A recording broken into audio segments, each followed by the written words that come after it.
What if the truth came early?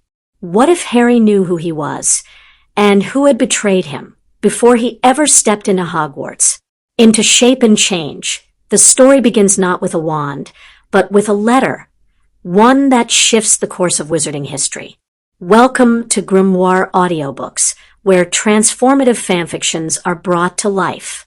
Today, we begin to Shape and Change by Blue Owl, a brilliant reimagining that asks, what if Harry learned the truth about his heritage, the prophecy, and Dumbledore's manipulations long before anyone expected?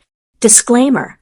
This is a fan-made adaptation of a non-canon story set in the Harry Potter universe. All original rights belong to J.K. Rowling. This audiobook is created purely to celebrate the creativity of fanfiction writers. In Part 1, Harry's life changes when he receives not just his Hogwarts letter, but a legacy, one that calls him not only to school, but to power and responsibility. With new allies, long-buried truths, and a quiet thirst for justice, the story begins its slow, brilliant unraveling. If you love alternate universe stories that explore choice, consequence, and magical maturity, this one's for you. Don't forget to like, subscribe, and join the Wizard Army to help us bring even more brilliant stories to your ears. Let's begin to Shape and Change by Blue Owl, Part 1. Chapter, November 1st.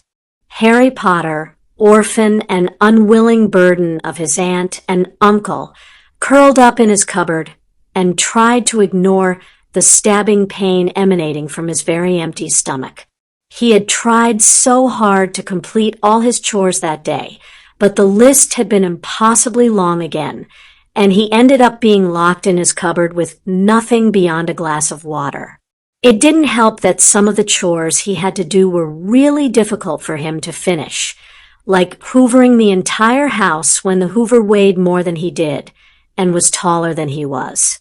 This was the third day in a row without anything more than a few crusts left over from breakfast each day to eat. Dudley had picked up on this and had gloated over the wide variety of foods he had for breakfast before promptly eating as much of it all as he could. It was a testament to his determination that he ate more than his mother, and probably getting close to the same as Uncle Vernon, and he seemed to very much enjoy the mounds of sausages and bacon that he sometimes waved at Harry. He acted as if Harry didn't already know what was on the table, which was impossible seeing as he had cooked it all. He had learned to cook last year. So Aunt Petunia now had him up and cooking breakfast for her two boys while she spent the time sipping tea and watching like a hawk to ensure that he did not eat anything nor burn the food.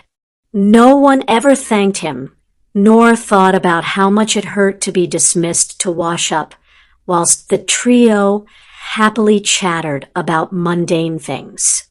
Of course, freaks didn't deserve praise or sentiments reserved for normal people. He should be grateful enough that he had a roof over his head and clothes on his back, according to Uncle Vernon.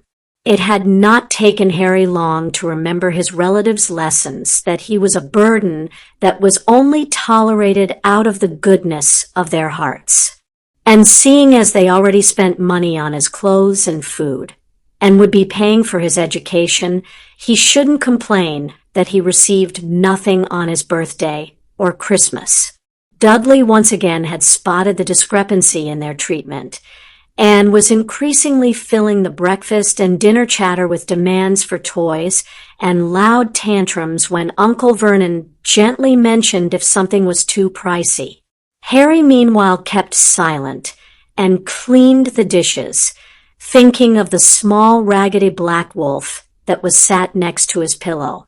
That was the only gift he had ever received that he knew about, and apparently it had been something he had been given as a baby by his parents before they were killed.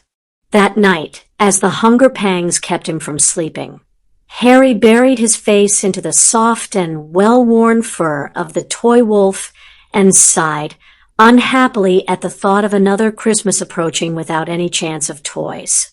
He didn't cry over a fact he was well used to, but he couldn't stop himself from wishing for a different home where he was loved. Bruce Banner sighed and tried to get comfy on his poor excuse for a bed. He was being generous when he called it a bed, seeing as it was merely a mattress on the floor, but it was better than some places he had slept, so he counted it as a bed. His fugitive lifestyle meant that he had had to make do in some very squalid conditions, so he was grateful for what he had.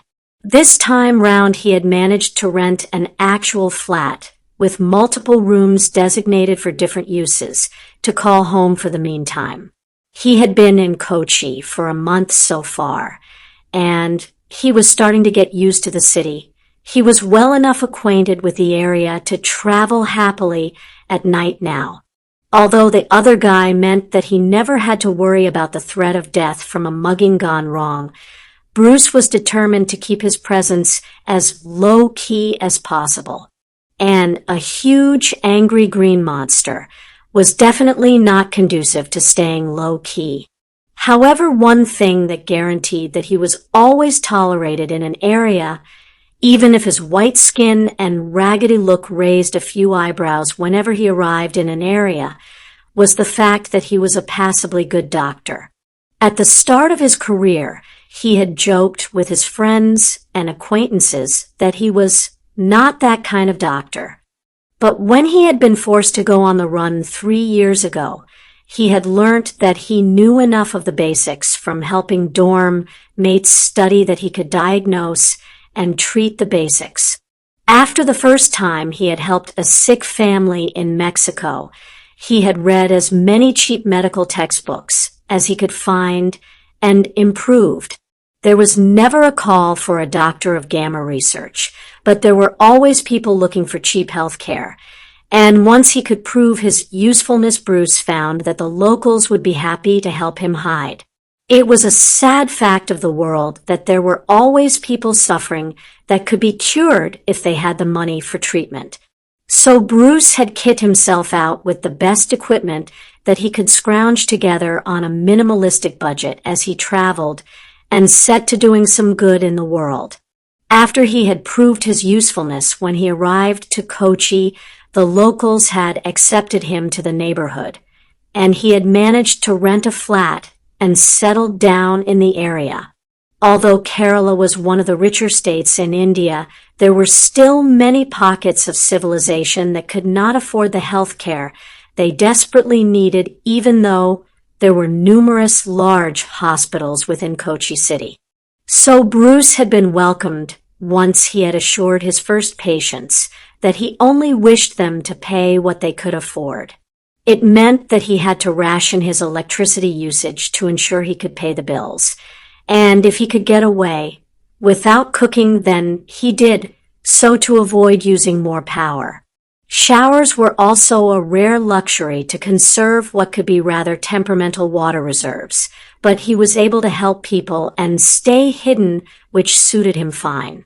There were only 2 problems that Bruce had discovered in regards to settling in a relatively modern city, but thankfully only one of the 2 was a major concern. Kochi was starting to attract a decent amount of tourism from Western countries, thanks to the city's rich history, colorful culture, and impressive food. Apparently rickshaws, or tuk-tuks, as the tourists called them, were an attraction in themselves, almost like a ride at a theme park. Bruce did not begrudge the city the extra income that these people provided, but he was unhappy with the extra threat that these fellow white-skinned people presented. Although the Hulk had been missing from the media for about 10 years, Bruce was always wary of going near tourist areas, just in case one of them may be able to tell others of his presence. Even worse, a tourist could be linked to General Ross and know exactly who he was. Better to steer clear completely to be on the safe side. Thankfully, the neighborhood he had settled in was quite far off the beaten track for tourists, and there were few restaurants, bars, or points of interest to lure them into the area. The second problem that posed no physical problem at all was that Kerala was a relatively progressive and religiously diverse state. Churches sat on the same streets as mosques and temples, and all three religions celebrated their holy events openly. Often, even those who did not believe in the religion would join in the festivities at the relevant times when their neighbors were celebrating.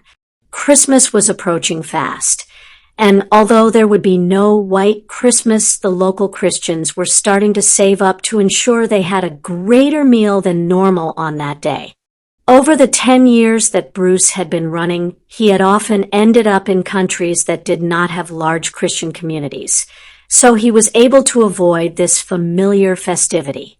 However, he had exhausted the remote African communities and had been moving eastwards, so this year he would endure Christmas.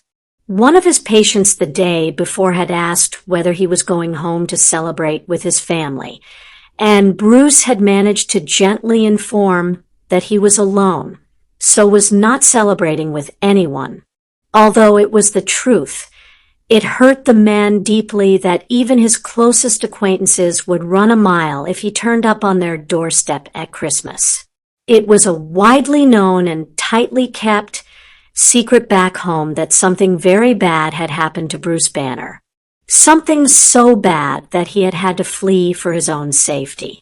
No one would want to be associated with something that could be as bad as that, especially at Christmas time. It seemed that even animals could sense something evil and wrong lurked inside him. He had tried to make a pet out of a stray dog once, but it fled from him very quickly. So all Bruce had to look forward to was yet another night alone, with chapatis and vegetable curry in lieu of an actual roast dinner, as he had often eaten on Christmas Day as a child.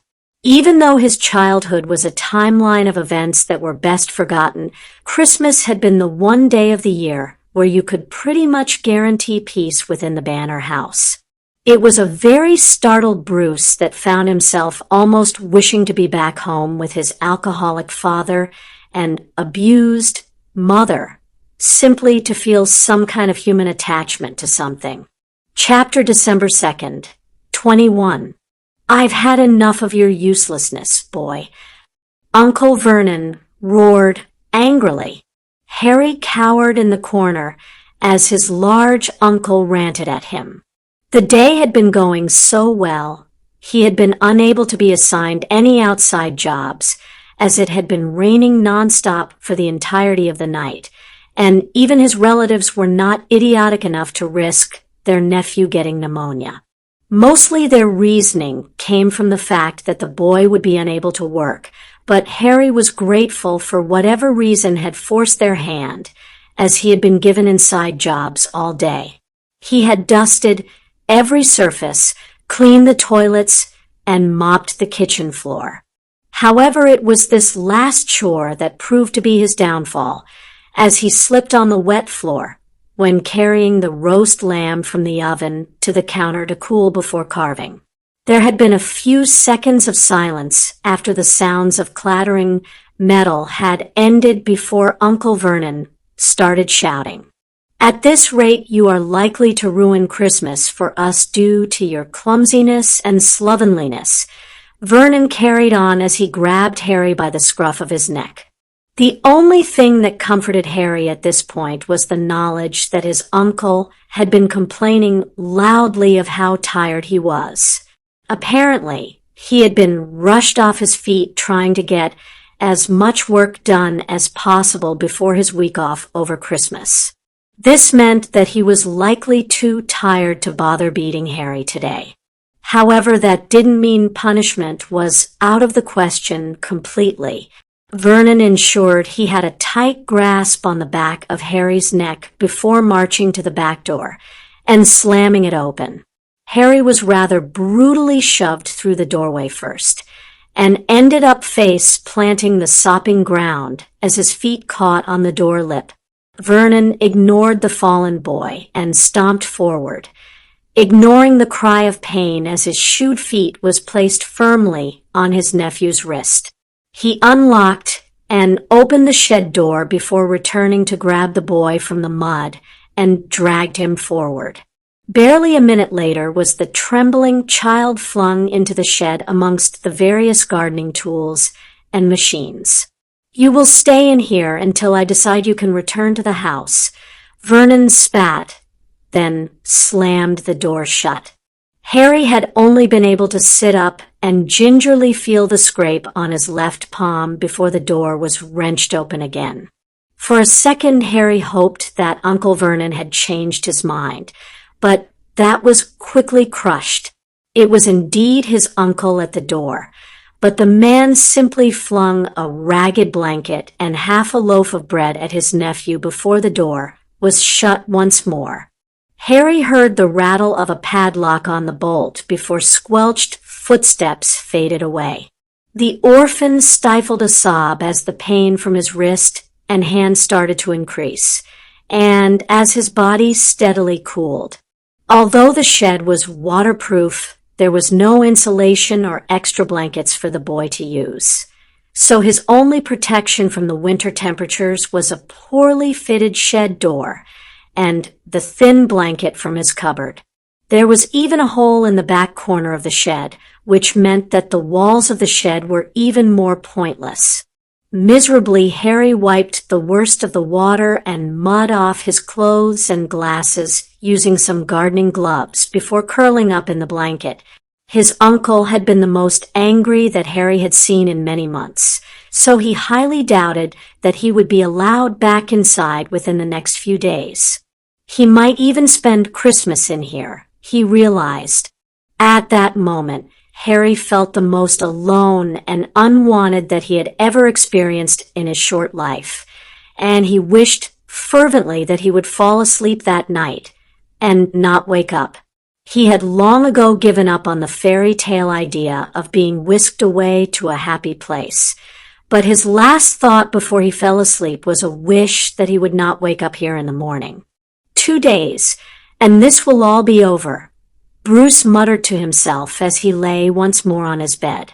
Normally he made a point of only approaching his mattress when he intended to sleep, but he was so tired he ignored his self-imposed rules and stretched out gratefully. Recently, one of the nearby elderly gentlemen had been struck with an unusual illness, and Bruce had been spending the last week tending the man on top of his regular patients. After a short while, Bruce had realized that the man was around 80 years of age, and he had merely had the flu that struck him worse than most. Bruce was not one to base his level of care on the payment he could eke out of the patient or their social standing. But he knew that the man had been instrumental in finding the funding for the local school, and therefore deserved the best attention that the American could offer. He'd been visiting the man each morning at around 7 a.m., and then again when he finished his rounds around 10, and he was bone tired and couldn't face putting effort into cooking. However, he had no suitable ingredients in his cupboards to cobble together a cold meal, and he was ravenous, his last meal being close to 9 hours ago. The only option, therefore, was to walk to the nearest restaurant and pay for a meal, an expensive luxury that Bruce avoided at all costs.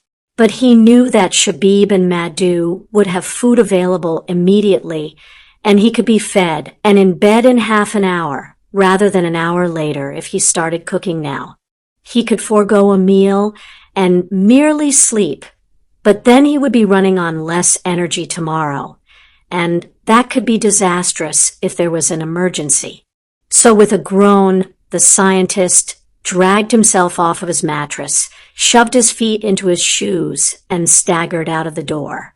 The place he was heading to was 10 minutes away through a few dark and narrow alleyways before his path led him to more open and pleasant roads.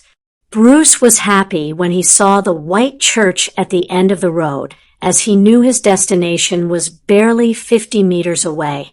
He ducked through the low doorway and sat at his usual table, tucked at the back where the entire room was visible. "We haven't seen you in a while, Doctor," Madhu said politely as she approached Bruce's table. "I have had much work," Bruce said slowly as he tried to speak correctly despite his tired brain, making it much harder. "How is Avesh doing?" "We heard you have been tending him," Madhu continued. "He is better. He just needs lots of rest. And he will be fine," Bruce informed them. "Good. He is lucky to have you near. Do you want your usual?" "Please." Bruce smiled as she walked to the kitchen to place his order. In no time, at all, the vegetable biryani was in front of him, with a glass cup of locally produced herbal tea. A few local men filled the other tables, smoking and consuming a variety of beverages, and they thankfully left the outsider to his meal.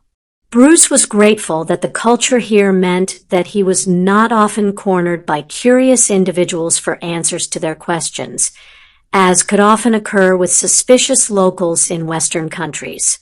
Here, they knew he helped people and left him alone unless they needed his services. No awkward probing questions about his past asked. Despite his initial hunger, Bruce soon found himself poking the rice dish around his plate and yawning. It was almost 11 in the evening, and he had said he would check in on Avesh at 6 tomorrow morning. "I'll pack that up for you to take home." Bruce had been so deeply engrossed in his thoughts that he had not noticed the approach of the man. Deep in his brain, the somethingness stirred defensively. Bruce quickly pushed it back down before looking up and smiling. "If you wouldn't mind." "Thanks, Shabib," Bruce said to the man. The couple who ran this cafe were some of the closest to Bruce, as they were the ones who had recommended him the house that he rented and had been his first patients. However, they still only knew very little about him, probably as much as the rest of the neighborhood, and Bruce was determined to keep it that way. He quickly paid his bill and left with at least half his meal wrapped up. Bruce was slightly suspicious that they had put a bit more of the dish into the package, but he wasn't going to confront them about it as he was too tired to care. He occasionally got discounts at stalls or shops from grateful patients, so Bruce wouldn't be surprised if his suspicions were correct. Thankfully, the evening was warm but not unbearably humid, so Bruce took his time, wandering on a less direct route home. Although he felt physically tired, his mind was working too much for him to easily fall asleep immediately, so he hoped the winding route home may help. The area was not exactly aesthetically pleasing, but the wind that blew in from the coast helped to keep the air from stagnating in the narrow streets.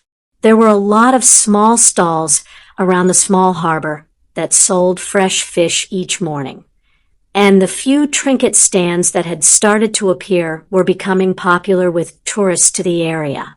As of yet, he had not been called upon to help treat a tourist, but the fact that he obviously was fluent in English worried him that someday someone might prefer him over the certified hospitals. Bruce knew that there were travel websites that people put comments on, and an American doctor living in Kochi charging extremely low rates was bound to attract attention.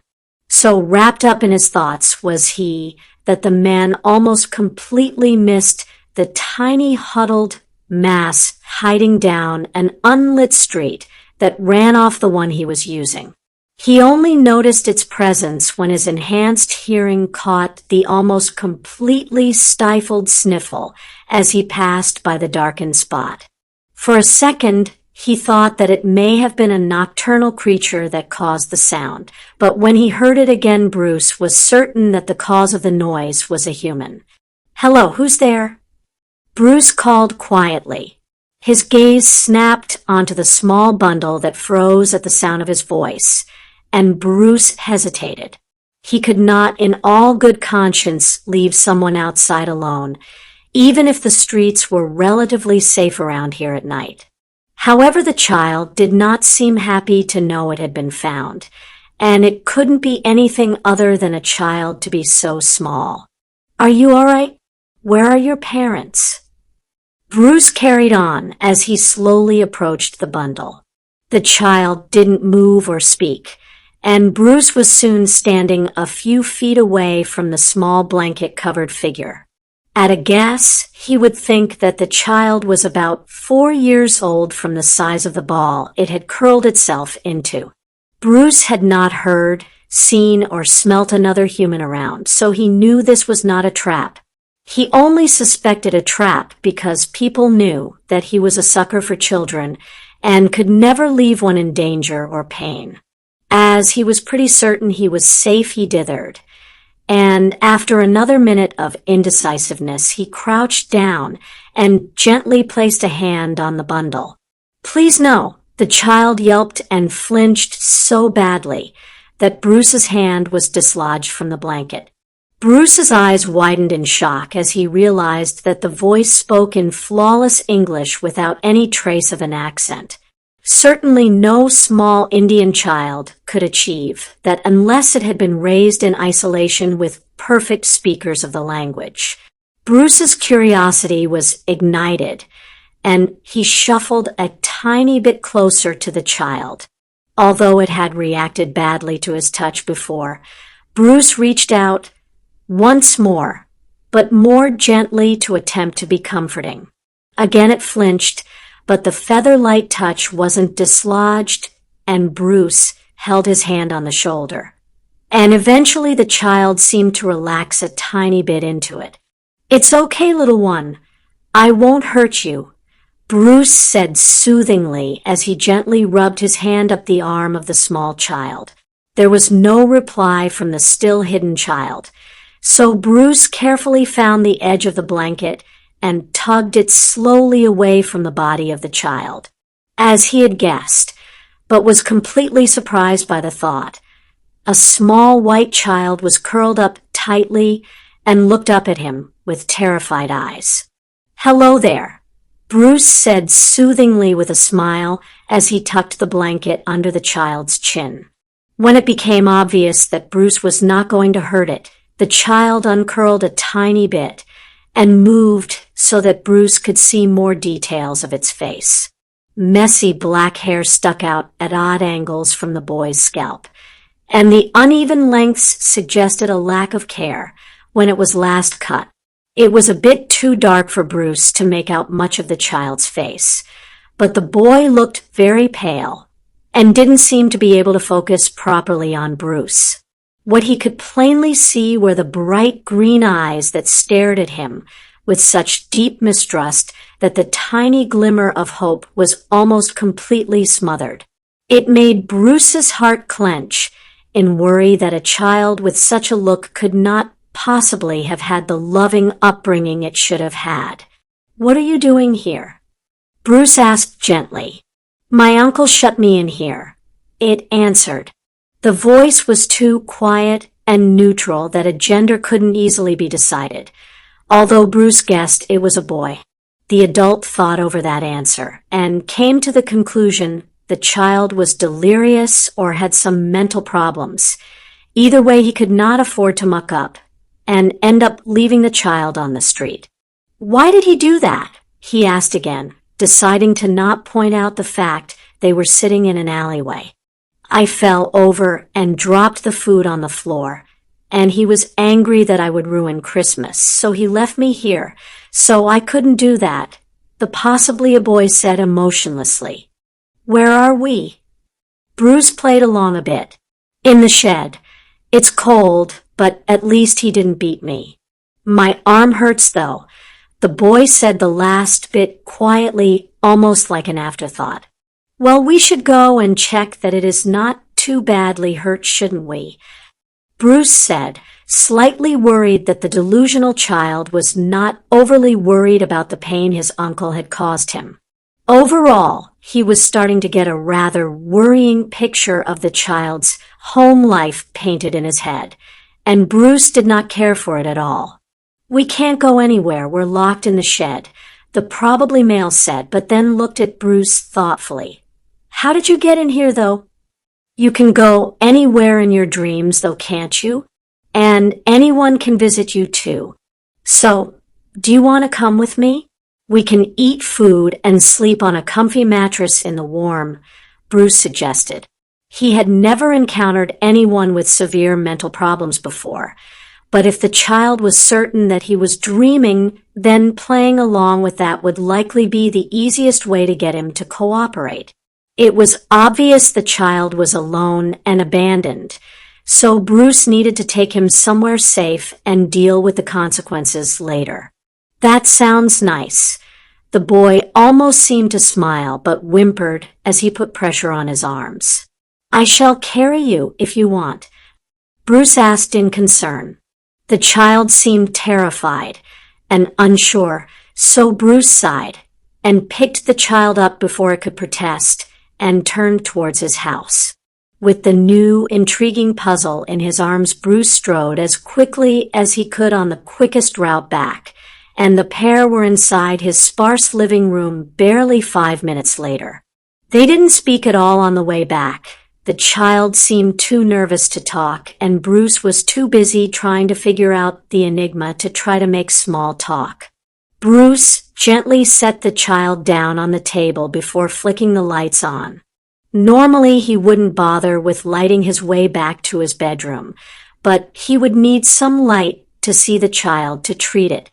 I am a doctor, so I can look at your arm and fix it for you, Bruce said as he grabbed his bag from by the door and returned to the table. What's a doctor? The child asked, still wrapped up in the blanket. A doctor is someone who heals people when they are hurt and make sure they don't get sick. I look after the people around here when they are ill, as they cannot afford to go to the hospitals where lots of doctors are, Bruce explained. Oh, the child sat silently as Bruce unpacked his bag of things he may need. I'm going to need to see your arms if I am to check them for breaks, Bruce pointed out. The child seemed to deliberate for a second before it slowly uncurled and dropped its grip on the blanket. Now that the pair were in decent light, Bruce could finally see in detail the child he had found. For starters, the blanket it had been wrapped in was obviously well-worn and well-loved, but not ragged in a way that would suggest the child had been living rough. The pale blue coloring and soft material looked more suited to a Western design than something bought by a local in India. The boy, as Bruce could now determine for certain, had very pale skin that went well with his rather large, striking green eyes and delicate features. A harsh lightning bolt scar marred his forehead and looked rather unsightly, and the boy ruffled his fringe so that it was hidden when he saw Bruce looking. He was dressed in a wet and muddy shirt that was at least 4 sizes too big for him, and jogging bottoms that were again too large. His feet were only clad in socks that were the most dirty and wet of all his clothing, as if he had been walking through puddles and had fallen over. Overall, the boy's state could be explained by him clumsily falling in a puddle, but Bruce knew for a fact there were no puddles around, as it was still the dry season, and they hadn't had rain for over 2 weeks. What was most surprising was that the boy held a bag of bread in his right hand and looked determined to keep hold of it. Bruce had never heard of Warburton's company before, but he knew for a fact it was not located nor shipped to anywhere in India. Deciding to leave that puzzle alone for now, along with many more, Bruce focused on the medical puzzle in front of him. So where does it hurt? Bruce asked in a friendly tone. In reply, the child hesitantly extended his right arm for Bruce to see. It was immediately obvious that there was some internal injury by the swelling of the wrist and how the skin was warmer to the touch than the boy's shoulder had been. Bruce noted the large number of splinters embedded in the boy's left hand too, and decided to deal with them once he had splinted the arm. So I wouldn't mind knowing your name, Bruce asked as he nudged his glasses up his nose and started to carefully pull the splinters out of the boy's palm. I think it is Harry. That's what Aunt Petunia said it's what I should go by at school, the boy said in an unsure tone. What did your parents call you? Bruce asked. I don't know. They died. So my aunt and uncle have me. He replied quietly. I'm sorry, so what do they call you? Bruce winced at his blunder. Boy, or freak if I have been bad, the boy replied honestly. Well, I want you to have a proper name that I can call you. Do you want that to be Harry? Or we can give you a new name for the two of us to use. Bruce asked, trying to make it a game and trying to avoid getting angry at having to have this kind of conversation. I want a new name. It can be our secret. The boy smiled happily at the thought of a game. Well, how about John, Jake, Sam, Tom? Bruce spent the next 10 minutes rattling off names, whilst he used the distraction to dig splinters out of the boy's hand before wrapping a bandage around it and splinting the broken wrist. What about Mateo? It means God's gift, I think, and you are a gift to me, Bruce said. I finally have a friend, even if it is just in a dream. So I like it. Mateo smiled and looked at his hand. Bruce's smile remained unobserved by the child.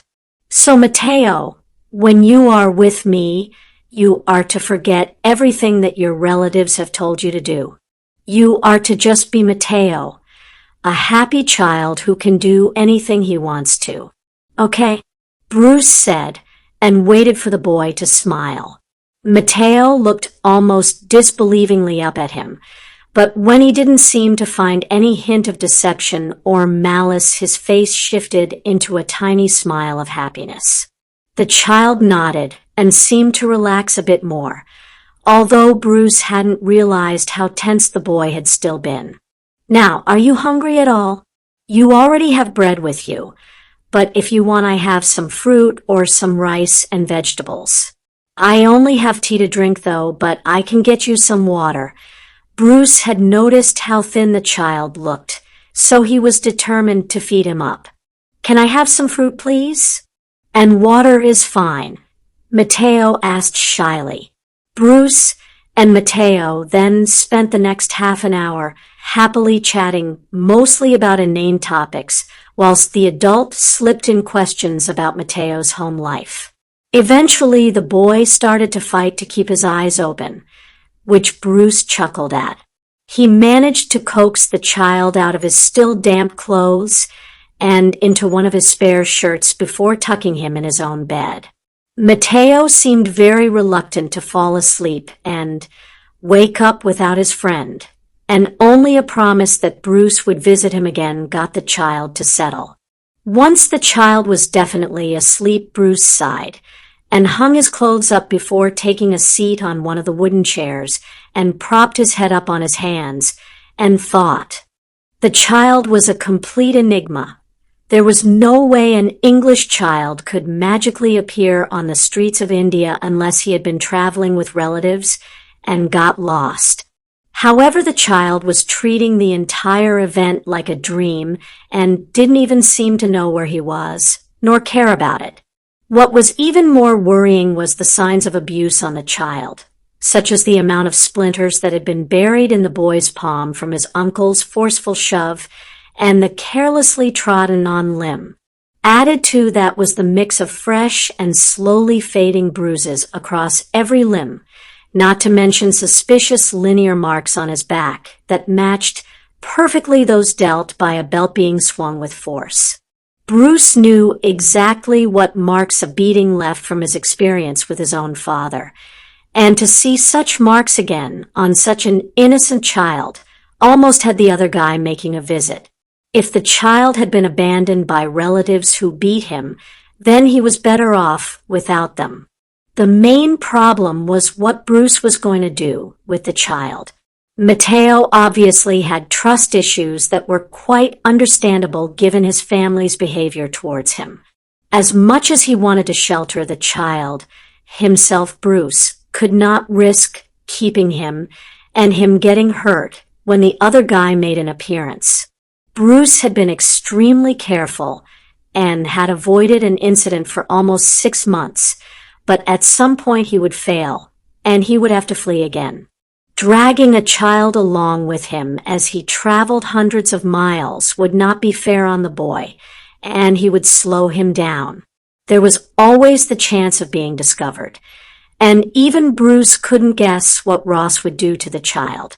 Mateo may only be guilty by association, but Ross had not shown one shred of mercy in the past when he had cornered Bruce in Harlem, so a small child would unlikely be let free.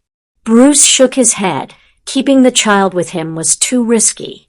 The only other option was to give him over to the authorities, but that could result in the child being given to a family that did not care for him and merely paid for the privilege of having a white child. It was possibly a ludicrous notion, but Bruce had seen the worst of some countries, and he really couldn't rule it out. Other than that, Mateo could end up in a poor family that could not look after him as well as he needed. He could end up on the streets again, or could be abducted by more nefarious people. Bruce already felt a connection to the small, neglected boy, and as much as he worried over the consequences, he knew that he could not give him away in a strange country. Although the danger he posed to the child weighed heavily on his conscience, keeping Mateo close by felt rested lightest on his soul than any of the other possibilities and what-if scenarios. It still left the problem of the other guy threatening Mateo, but Bruce had been controlling his Wilder half a lot better recently. And perhaps the right incentive would help to force him to work harder to establish control. As hopeful as Bruce was that could be the case, he still fell asleep with hundreds of misgivings about his plan rattling around in his head. Chapter 3: Decisions. Harry woke up and was immediately confused with his surroundings. He was curled under a thin blanket, but was a lot warmer than he should be. He was also lying on a lumpy but still quite comfy mattress in an unfamiliar room, too. The room was as big as Dudley's and had a window with curtains, while 2 doors lead off from it. The air was warm and slightly sticky, like the air in the bathroom was occasionally when he used it after Dudley had been given a long warm bath. He carefully shuffled to the side of the mattress to go look through the doors when the pain in his wrist caught his attention. Seeing the bound limb brought back all the memories that he thought had been a dream, and Harry gasped in amazement. He had fallen asleep in the shed and had woken up in a street and was taken home by a nice man. How did that happen? He honestly thought it had been a dream. He had felt warm and safe for the first time in years. The nice man had given him food, had cleaned his cuts, pulled out the splinters from his hands, and let him sleep in a bed. He couldn't remember much of the man, apart from he had dark, slightly curly hair, and despite his tiredness, he had been kind and put Harry's needs ahead of his own need to sleep. What he also remembered was the kind look in his eyes and a warm smile that was actually directed at him. Harry had no idea how he got here, but he sincerely hoped it was real and that he wasn't going back to the Dursleys. A rattle of dishes filtered through one doorway, and he tiptoed to it and tried to quietly open it to see the man who had helped him. However, the hinges squeaked loudly in protest of being moved, and the sound of clattering dishes was replaced with footsteps. "Sorry, Mateo, did I wake you?" the man asked as his head appeared around the door. "You're real. That wasn't a dream." Mateo asked in confusion.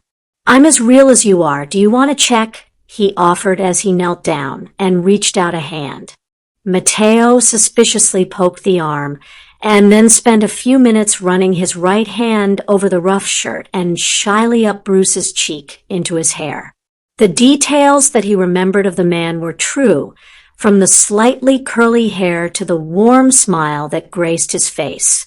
But what he hadn't noticed was how the man already had a few gray flecks in his hair. Even though he didn't seem to look that old to the boy, he didn't have many wrinkles anyway.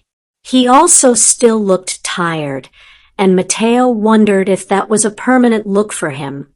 Either he never got enough sleep or he had a lot of bad dreams. Finally, what Matteo noticed then that he really should have clocked before was how warm and gentle the man's chocolate brown eyes were. They didn't hold any kind of judgmental look in them as the man looked at Matteo, and the boy was delighted that he wasn't going to be told off for staring so long at an adult's face. "You are real," Matteo declared. "I told you." Bruce smiled and stood straight. "I'm glad you're awake already. I was going to come and wake you soon anyway. I have to go visit patients soon as some of them are quite ill, but I need to ask you something first." "Yes, sir," Matteo said. "Oh, my name is Bruce. I forgot to tell you that last night, didn't I?" Bruce said quickly. "Anyway, I am not very rich, as you can see, and I travel around a lot as there are people after me who wouldn't hesitate to kill me if they found me. I might not be able to provide a brilliant home for you, but you are welcome to stay with me if you want. It won't be easy as I have a problem where if I get too angry, I can get very violent. So if you were to stay with me, then you must be careful if I get angry. I will completely understand if you do not want to stay with me, and then I can take you to the police and they can find you a new home, or perhaps they will be able to get you home." Bruce waited with bated breath for the child to make a decision. He didn't feel that he could practically kidnap the child without warning him of the lifestyle he was signing up for, but he still hoped that the child didn't want to go to the police. His garbled explanation and offer had been pretty pathetic, but he hoped the explanation meant that the child made an informed decision before he threw his lot in with Bruce. "I don't want to be a burden like my aunt and uncle called me. I can cook and clean for you if you want. And I don't eat much, and I have my clothes which I can grow into," Matteo said quickly, desperate to be able to stay with Bruce. "Can I stay?" "You can certainly stay with me if you want. I can easily pay for clothes and food for us both, but I wanted to make sure you knew that we could be moving around a lot, and I might not be able to buy you many presents this Christmas," Bruce explained. "That's okay. I never get presents anyway," Matteo said flippantly. "Never." Bruce was not surprised by this, but it still was shocking to hear. "Well, I got socks last year, I think."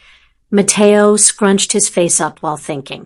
"That is something we will have to change," Bruce muttered under his breath before addressing Matteo.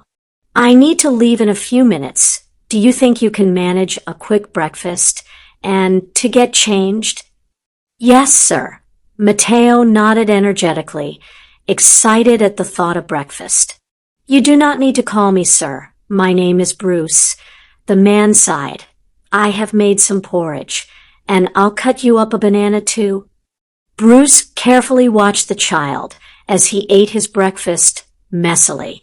It was painfully obvious that the child had very little instruction as to how to eat properly with cutlery, as he held the spoon very clumsily and loaded too much food onto it each time. The fact that he wolfed it down as quickly as possible suggested that he was used to having his food stolen, or the time allotted for eating being a very short window. Bruce sighed and held back a wince as the boy flinched at the sound and decided to address the problem. "Matteo," he said gently, and waited for the boy to look at him. "Seeing as you are going to be living with me, I wanted to talk to you about a few things I was thinking about." Bruce waited for the child to nod before he carried on. I'm not sure what rules you had to live by before, and now you are living with me. You can forget all of them. As Matteo, you only have to worry about being polite and happy. I'm going to make sure you have 3 meals a day so you are healthy, and I will help you get used to the cutlery. I'll help you with your lessons so that you keep up with your learning, and if you ever have a question, then do not hesitate to ask. Just remember to be polite. If I am busy, then remember it, and as soon as I can, I will answer you, okay? But I need to earn my keep. Food and clothing and school are expensive, Matteo said worriedly. I am going to be looking after you, and so you do not need to worry about the price of things. You are 6, you cannot work, and should not be forced to, Bruce said firmly. Matteo looked unconvinced, but did not speak further. If he was sure that it wouldn't gain a negative reaction, Bruce would have explained the illegality of making a child work. 10 minutes later, Bruce and Matteo stepped out of their house, and the adult led them down the street in the direction of his first patient. It only took him a few minutes to realize that the pace he was used to was going to be way too fast for the tiny 6-year-old, and that he was going to be late to every appointment at this rate. Matteo hadn't said a word in protest, and Bruce could see the determined look on the child's face as he gamely tried to keep up with Bruce's long stride.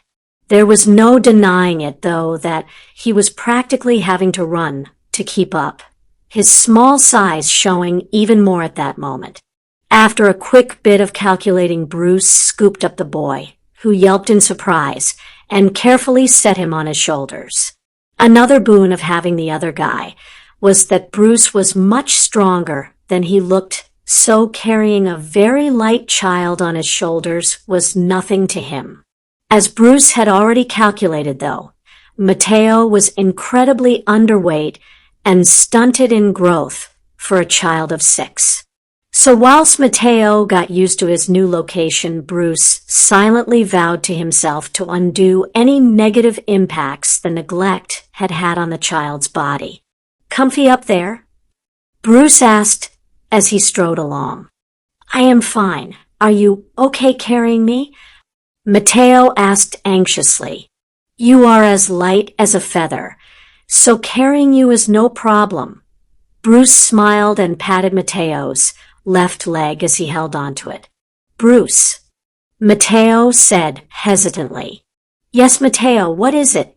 Bruce replied in a kind voice, encouraging the child to continue. "Where exactly are we? I don't recognize anything here." "We are in India, in the city of Kochi, to be precise. The language they speak here is called Malayalam, and their writing is very different to English too," Bruce explained. "I thought it looked a lot different to what we used at home," Matteo said. "Have you started to learn to read yet?" Bruce asked. "A little. I could read better than Dudley, but Aunt Petunia told me off for showing off," Matteo confided unhappily, and Bruce had to make sure he didn't audibly react to the revelation. What kind of a person would be selfish enough to stunt a child's learning just because their own offspring was less intelligent? "Well, with me, you don't have to hide how good you really are. If you want, I can teach you lots of other languages too," Bruce offered, knowing that children could quickly pick up anything taught to them if they were suitably motivated.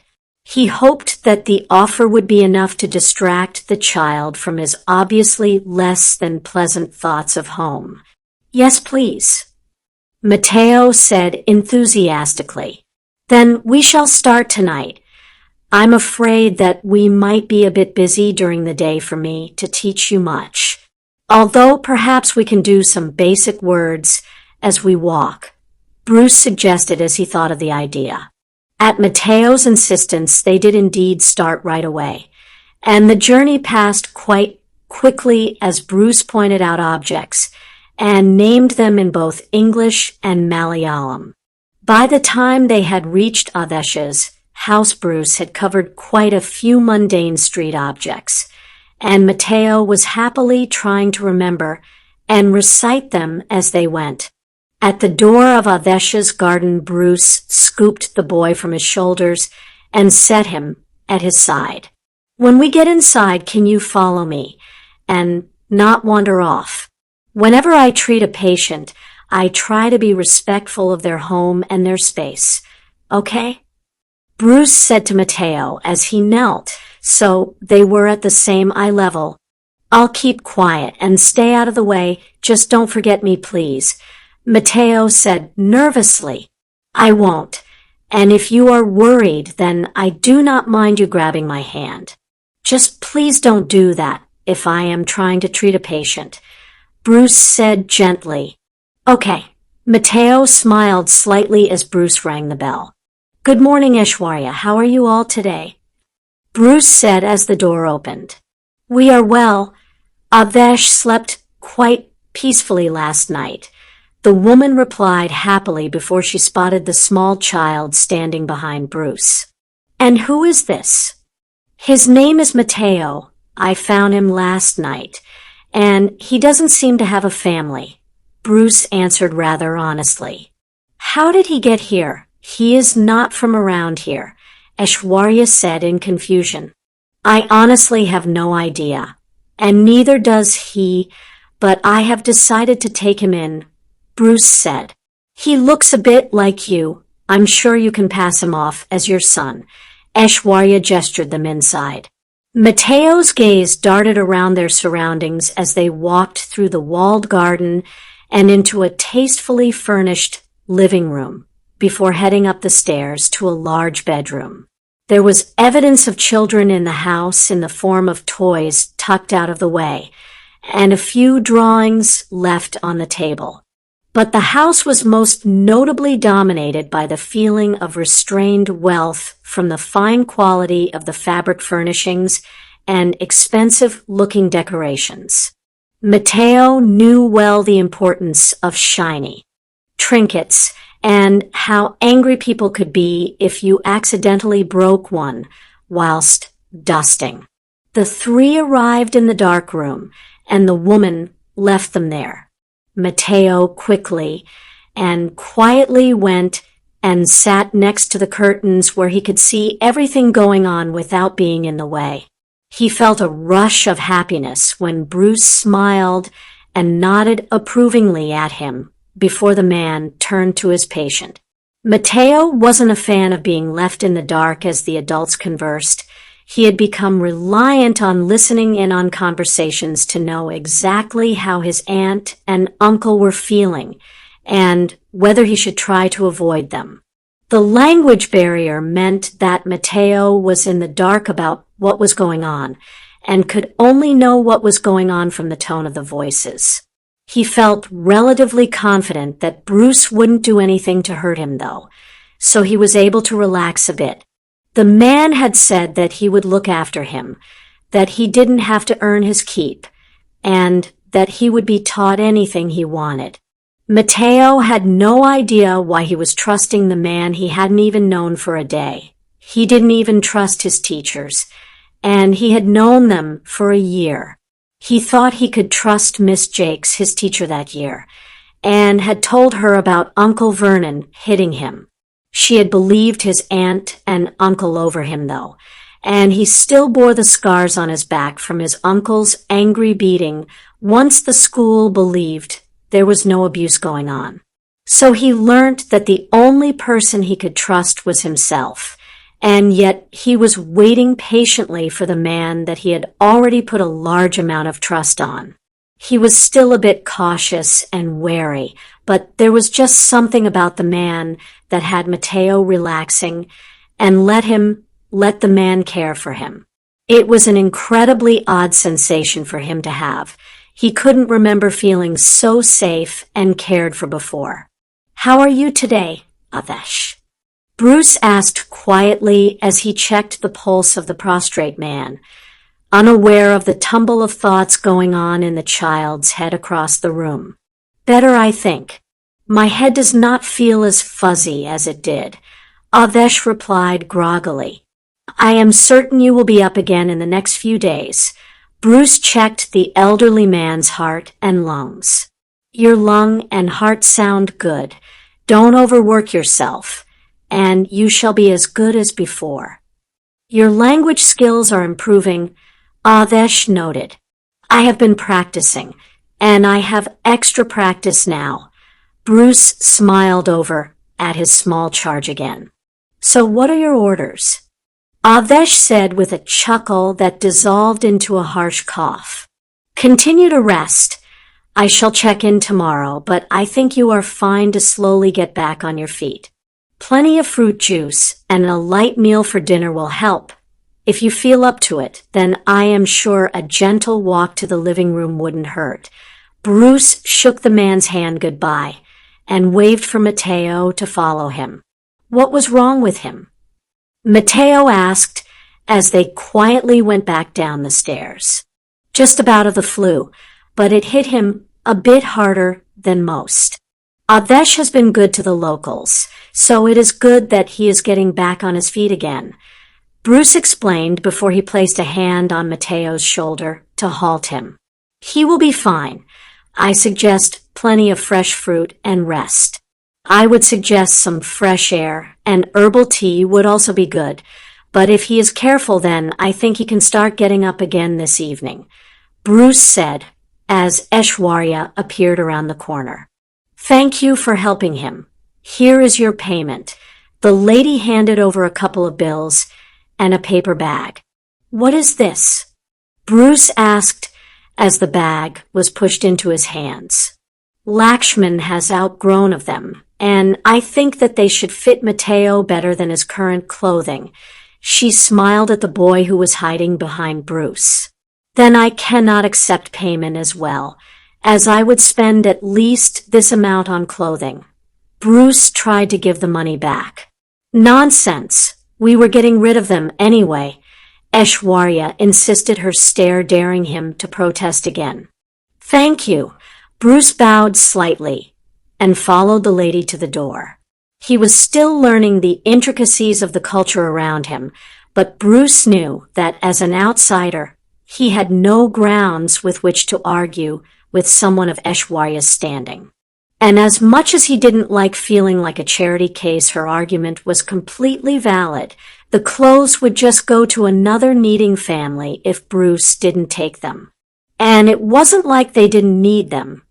It would save him having to worry about taking on more patients or charging more to ensure he could pay the bills and provide for the child. Bruce had Matteo change out of his old clothes as soon as possible, and then threw them away. With his new clothing that was only marginally too large, Matteo looked much happier as he smoothed the light blue fabric of his shirt down and stroked the dark brown trousers he wore. It didn't exactly match the dress style of the locals, but he stood out less than before in his Western clothing. They were also of a softer finish than his joggers and shirt, which would no doubt be kinder on the number of welts and scars on his back. For the rest of the day, the pair traveled to the patients that Bruce had appointments with, and at a number of houses they gained more clothing or gifts for Matteo. By the evening, Bruce had resorted to buying a shoulder satchel to carry the clothes in, whilst Matteo continued to ride on his shoulders, with Bruce's important medical bag held in the man's right hand. Those that knew the doctor and saw him passing in the street were surprised by the appearance of a white child with him, but they hid the amused smiles at seeing the man looking rather like a laden pack horse. However, they didn't miss the look of happiness and contentment on the man's face as he talked patiently with the child on his shoulders. Matteo did as he promised and sat out of the way at each house and watched carefully as Bruce treated each patient. From strenuous pregnancies to a very badly broken leg to an asthma sufferer, Matteo patiently sat until Bruce motioned for them to be leaving. The journey between houses was filled with Bruce teaching Matteo words or answering his questions about the medicinal practices he followed. It seemed that the boy was a sponge, and eagerly soaked up any information he was presented with. During the hour that Bruce had left open, the pair could be found buying some pastries from a small bakery as a treat. Then Bruce allowed Matteo to stay and watch the woman make bread, and he snuck across the road to buy a couple of items from the market. By the time the evening rolled around, Matteo was practically falling asleep in his portion of the remaining biryani, while Bruce was hiding a smile. "Come on, scamp, bedtime."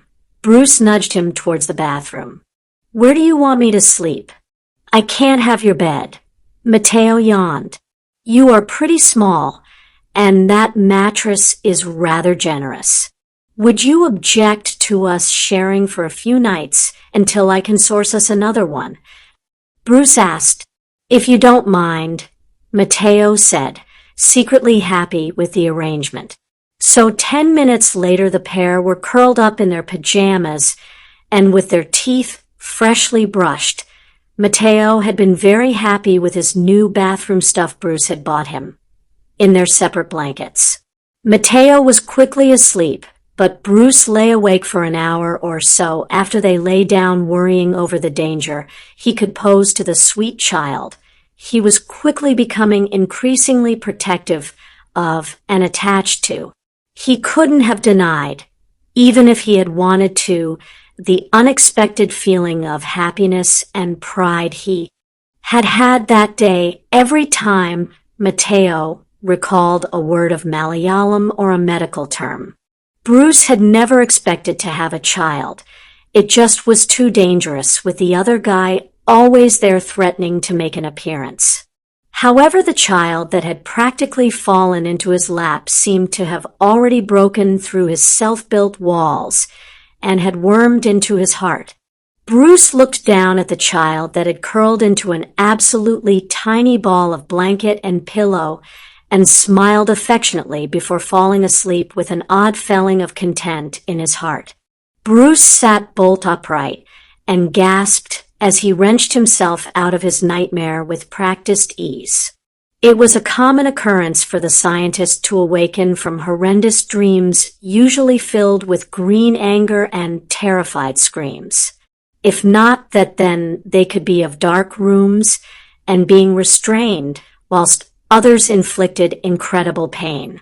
Tonight, the nightmare had been of the former kind, but the details had Bruce even more shaken than usual.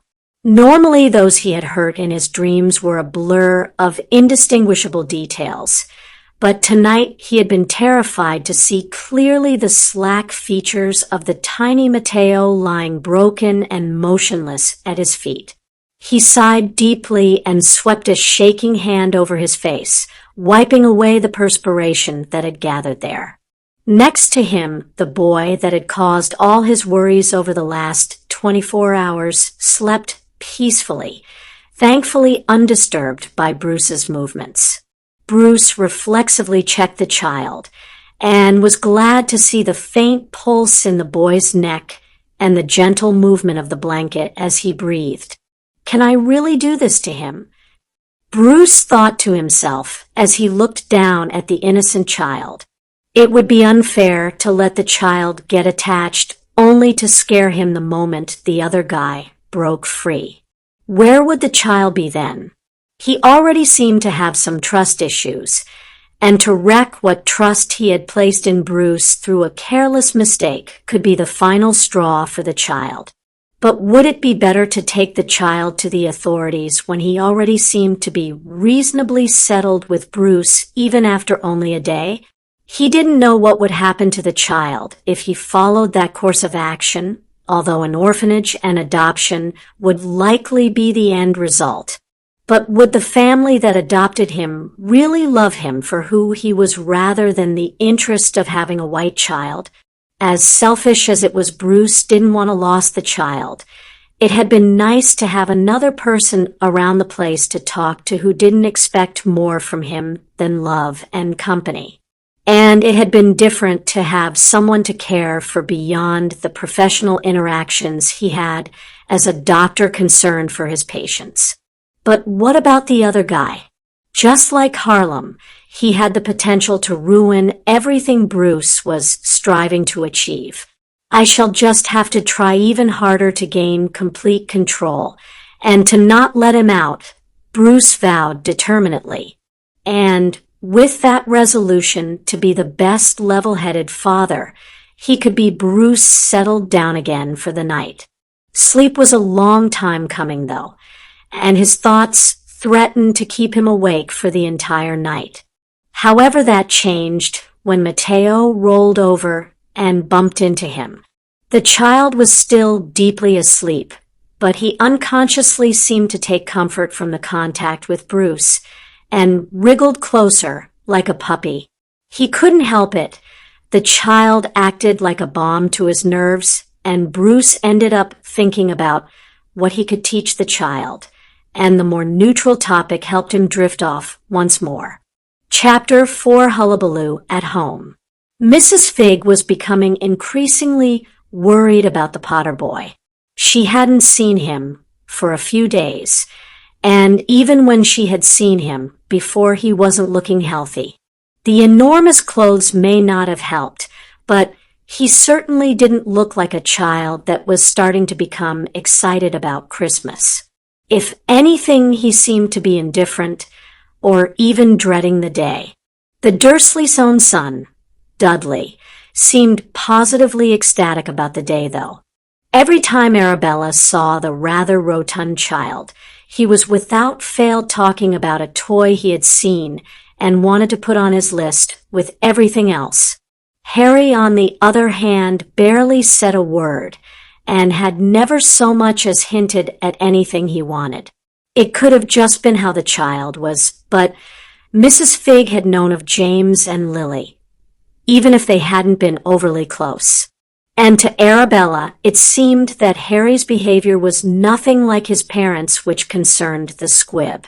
Now that the boy had been absent for a couple of days, Arabella decided to send a message to Dumbledore. She had been sent to live in this rather drab and orderly Muggle neighborhood to watch over the child, and although it could be a false alarm, she felt better deciding to alert her employer. Arabella absent-mindedly thought about how lucky she was that she could access the Floo network. Otherwise, she would have had many problems with her beloved cats trying to eat an owl. Albus Dumbledore was slightly surprised by the letter that was spat out of his fireplace onto the worn red rug. Normally, all his post came by owl, so this one letter grabbed his attention straight away. So he immediately got up and retrieved it to read its contents. It took him a few lines to recognize the handwriting and to figure out the purpose of the message. It was Christmas Eve, and Arabella was worrying that Harry hadn't been out for a few days. If the weather in Surrey was anything like that in Scotland, it was probably very reasonable that Harry was staying inside. It hadn't stopped snowing for a week in the north, and while snow, as unlikely in London, the chance of rain was very real. But the venerable wizard had placed the squib there for a reason, so he grabbed a thick, warm cloak and strode in a quick yet relaxed fashion towards the gates of Hogwarts. There weren't many students in the corridors to observe his passing, but on the off chance, he made sure he didn't present any kind of worried air. Once outside the boundaries, he disapparated to Privet Drive and quickly threw up some concealment and notice-me-not charms. As he had predicted, it had been raining quite prolifically over the last few days, at least as his boots sank into the sopping grass. There was no hint of snow, nor did there seem to be any chance of a white Christmas, but the temperature was certainly cold enough to make the old wizard glad. He had chosen a thick cloak. But despite the lack of frozen precipitation, the locals had seemed determined to make the season festive. A few strings of tasteful and reserved fairy lights hung from a few houses guttering, while a few larger bushes were also treated to twinkling lights. There were no gaudy and overblown decorations in this proud neighborhood, They were much too proud of their appearances to even consider a jolly illuminated Santa on their roofs. Careful to not make a sound, he snuck up the road to the correct house. He had never been a fan of the Muggle tendency to build everything the same. In Dumbledore's opinion, these houses were much too similar and devoid of character to be considered lived in. But he acquiesced to the Dursleys' preferences and nudged his attention back to the matter at hand as he carefully peered into the house through the living room window.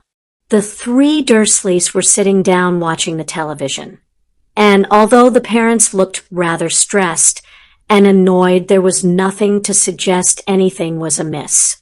Albus could see how pristine the house was kept. Perhaps Vernon and Petunia were merely stressed because they were trying to make Christmas perfect, which would probably take a lot of effort with 2 children in the house. There was a large but tastefully decorated Christmas tree in one corner of the living room, and Christmas cards were dotted along the mantelpiece in between photo frames and small knickknacks. A whole pile of presents practically overflowed from under the tree, and a plate of carrots had been left on the coffee table next to the fireplace. Overall, it was a quintessential Christmas Eve scene with the 3 Dursleys. But Albus was concerned by the lack of a solitary Potter in the scene. Despite having charms cast on him to avoid drawing attention to himself, Albus was careful when he backed away from the window to survey the house. As he was well within the boundary of the wards, Albus decided to carefully check them and see whether everything was functioning perfectly. A few minutes later, he was frowning thoughtfully at the results that appeared in front of him. The wards, although still up and functionally strong, were not as strong as they could be and showed signs of having weakened minutely over the last few days. Albus had cast the necessary spells to erect the wards himself that fateful night 5 years ago, so he knew that there was no possible way a mistake could have led to the wards disintegrating as they were. That left 2 causes that could have led to this result. The first was that Harry Potter had died, and Albus knew this would be impossible. The second was that the boy was so far away that his physical presence could not be detected and was not renewing the wards. There was a third option, that the boy no longer regarded the place as home, but Albus doubted that possibility even more than the first option. Harry had only been gone a maximum of 2 days. Albus knew that if the second cause was to blame, then the boy had to be far from the house for the wards to start weakening as they had. It would have to be more than just a holiday, too. Magic could detect intent when it came to wards, and if Harry was merely visiting other people, the wards would still stand. How this could have happened in the 2 days that had passed since Arabella had last seen the boy Albus had no idea. He hated the thought that the Muggle family could have either let the boy run away or that a magical person had taken him.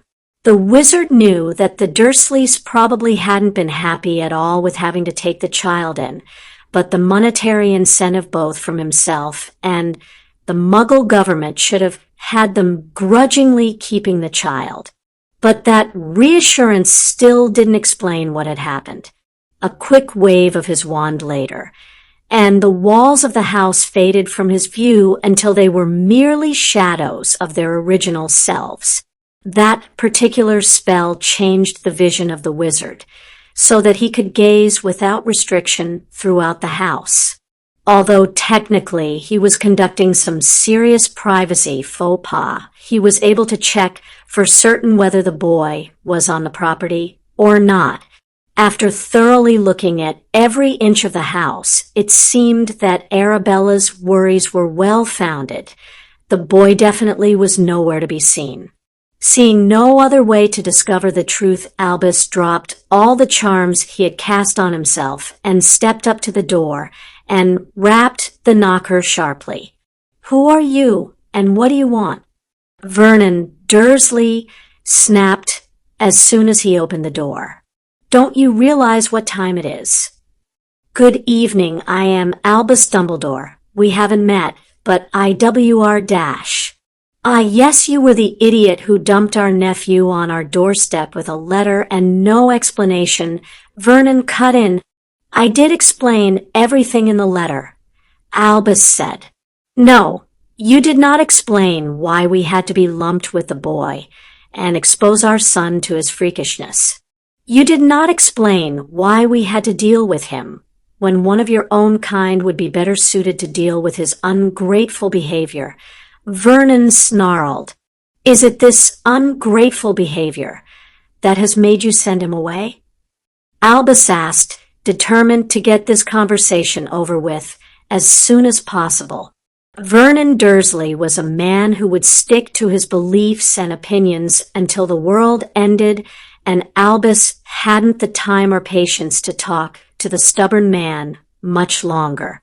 "Send him away? I wish we had done so." The disrespectful brat threw food all over the kitchen. "So I locked him in the shed for a few hours to cool his heels." Vernon glossed over the truth. "Well, he isn't there now," Albus pointed out.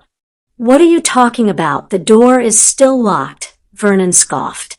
"I assure you, he is not there anymore," Albus insisted. Vernon huffed and stomped through his house to the back door, grabbing the keys as he went. Albus quietly followed, and the pair was soon staring into the empty shed. "That boy and his freakish ways, he's done something to get out of here." Vernon wanted to rant and rave at the top of his voice, but his fear of the neighbors overhearing kept his voice to a restrained growl. Accidental magic can occur when a child is distressed or angry, Albus said calmingly. "We swore to make sure he didn't do any of that rubbish under our roof," Vernon hissed. "To magical people, it is impossible to control these bouts. For his own safety, I shall set to finding Mr. Potter and returning him to you post-haste," Albus said, and disapparated before Vernon could reply. "Bloody freaks," Vernon muttered under his breath and stomped inside, in a worse mood than before. He vowed that if that freakish man brought the child back, then he wouldn't let them in the house, and if the boy had to live in the garden, then so be it. Once he was back in his office, Albus did what he did best in a time of crisis. He grabbed his bowl of sherbet lemons and started eating them whilst pacing the open space in front of the fire. Fox raised his head to peer at his oddly behaving friend before tucking his head under his wing again. Albus created then rejected plan after plan until he was just as clueless as to what to do as he had been when he started pacing. It would be really useful now to be able to do a point me spell and to just track down the boy. However, that spell did not work unless you had a vial of the person's blood. Seeing as owning that would be illegal and could lead to more problems that it would solve, Albus hadn't got any DNA belonging to the Potter heir, so that idea was rejected immediately. Normally, accidental magic was limited by the amount of power stored in the body of the caster, and seeing as Harry was only 6, he should only have been able to teleport himself a mile at the most. But the degradation of the wards showed he had gone well beyond that. As much as it annoyed Dumbledore that the boy had disappeared, he couldn't help but be amazed at the display of power from the untrained child. 2 hours and a bowl of sherbet lemons later, Albus had no solid plan and was irritated beyond belief. He could not alert anyone to the fact that the savior of the wizarding world was missing without alerting both factions to the problem. So he decided to keep the disappearance quiet and would spend as much spare time as he could scouring the magical population for any hints of the strange appearance of a child. Chapter 5, Christmas. Bruce was almost starting to regret his suggestion 4 nights ago that the two of them shared a bed, but it was only almost regretting at the moment, not actually. It was extremely early in the morning on Christmas Day, and he had been awoken by the boy at his side, seeming to be in the middle of a violent fit. Bruce was almost up and running for his medical bag before he realized that the boy was not thrashing about, as if out of control, but more flailing as if to get away from an unseen attacker. Although the boy seemed to be terrified in his dream, he did not cry out at all, and his mouth remained determinedly shut as he breathed harshly through his nose. Bruce had had his fair share of nightmares before, so he knew exactly what would calm the boy. "Mateo, it's all right. Calm down, it is just a dream," Bruce murmured and repeated over and over again as he stroked the messy black hair next to him. After a while of constant murmuring and stroking, the boy seemed to calm down and sighed unhappily. His eyes fluttered open for a second, and he smiled sleepily at Bruce before catching the man's hand and curling around his arm. Bruce tried to gently wriggle his arm out from the child's grip, but he quickly gave up the attempt as a lost cause. He had never heard how closely children could mimic limpets when they wanted to, even in their sleep. It was slightly disconcerting to him, as Bruce had never been much of a fan of physical contact unless it was needed. But the way Mateo clung to his arm like a lifeline had him stopping his efforts to shake him off. With Mateo once again settled and holding his limb hostage, Bruce sighed and curled up on the mattress again, with Mateo safely encircled by Bruce's larger body. The boy mumbled something unintelligible and wriggled backwards until his back was flush with Bruce's chest, and then lay still. Bruce couldn't fail to see the similarities between the two of them. Both seemed to have very bad nightmares, and the comfort they could gain from the other was enough to fend the shadows off. He had never really believed in fate or the will of deities, but Bruce ended up dropping off to sleep once more whilst mulling over what he could possibly have done to deserve such a gift as the child that seemed to trust him so readily. Mateo was slightly confused when he woke up. It was a feeling he was getting rather used to thanks to the last few days. Today he was trying to understand why he felt so warm and secure as he surfaced from his sleep. When he opened his eyes, he realized why.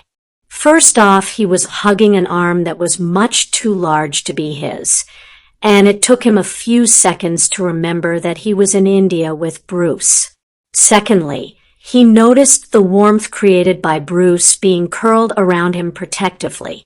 To the boy, who had never had a hug from any of his relatives since he had lived with them, seeing the man willingly allow Mateo to steal his arm and then curl up with him had him grinning from ear to ear. Bruce hadn't had any more physical contact with him than holding his hand or carrying him on his shoulders. Mateo had been terrified that the man had figured out he was a freak and hadn't wanted to touch him more than he had to. But here he was huddled around Mateo in a protective cocoon, with no hint of displeasure on his sleeping features. Bruce still looked rather tired, as he had been working extra hard to ensure he could have the day off today, so Mateo let him sleep. However, the pressure in his bladder urged him to wriggle out of the light grip of the arms encircling him, and he padded silently to the bathroom.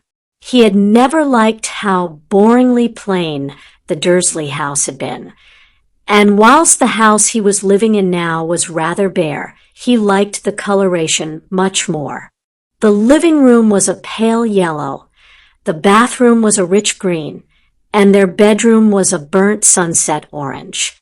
The kitchen was a washed-out version of the bedroom, but little of the walls remained bare to really notice the paintwork. The house had only come with built-in cupboards in the bedroom and the kitchen, but Bruce had worked hard to try and make the place more normal since Mateo had appeared.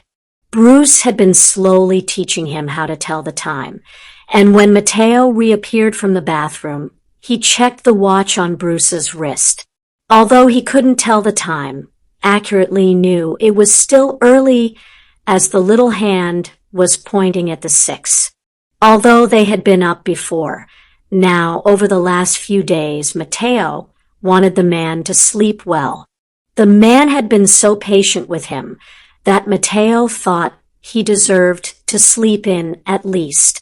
After a while, Matteo also thought he could make a small gesture of his appreciation.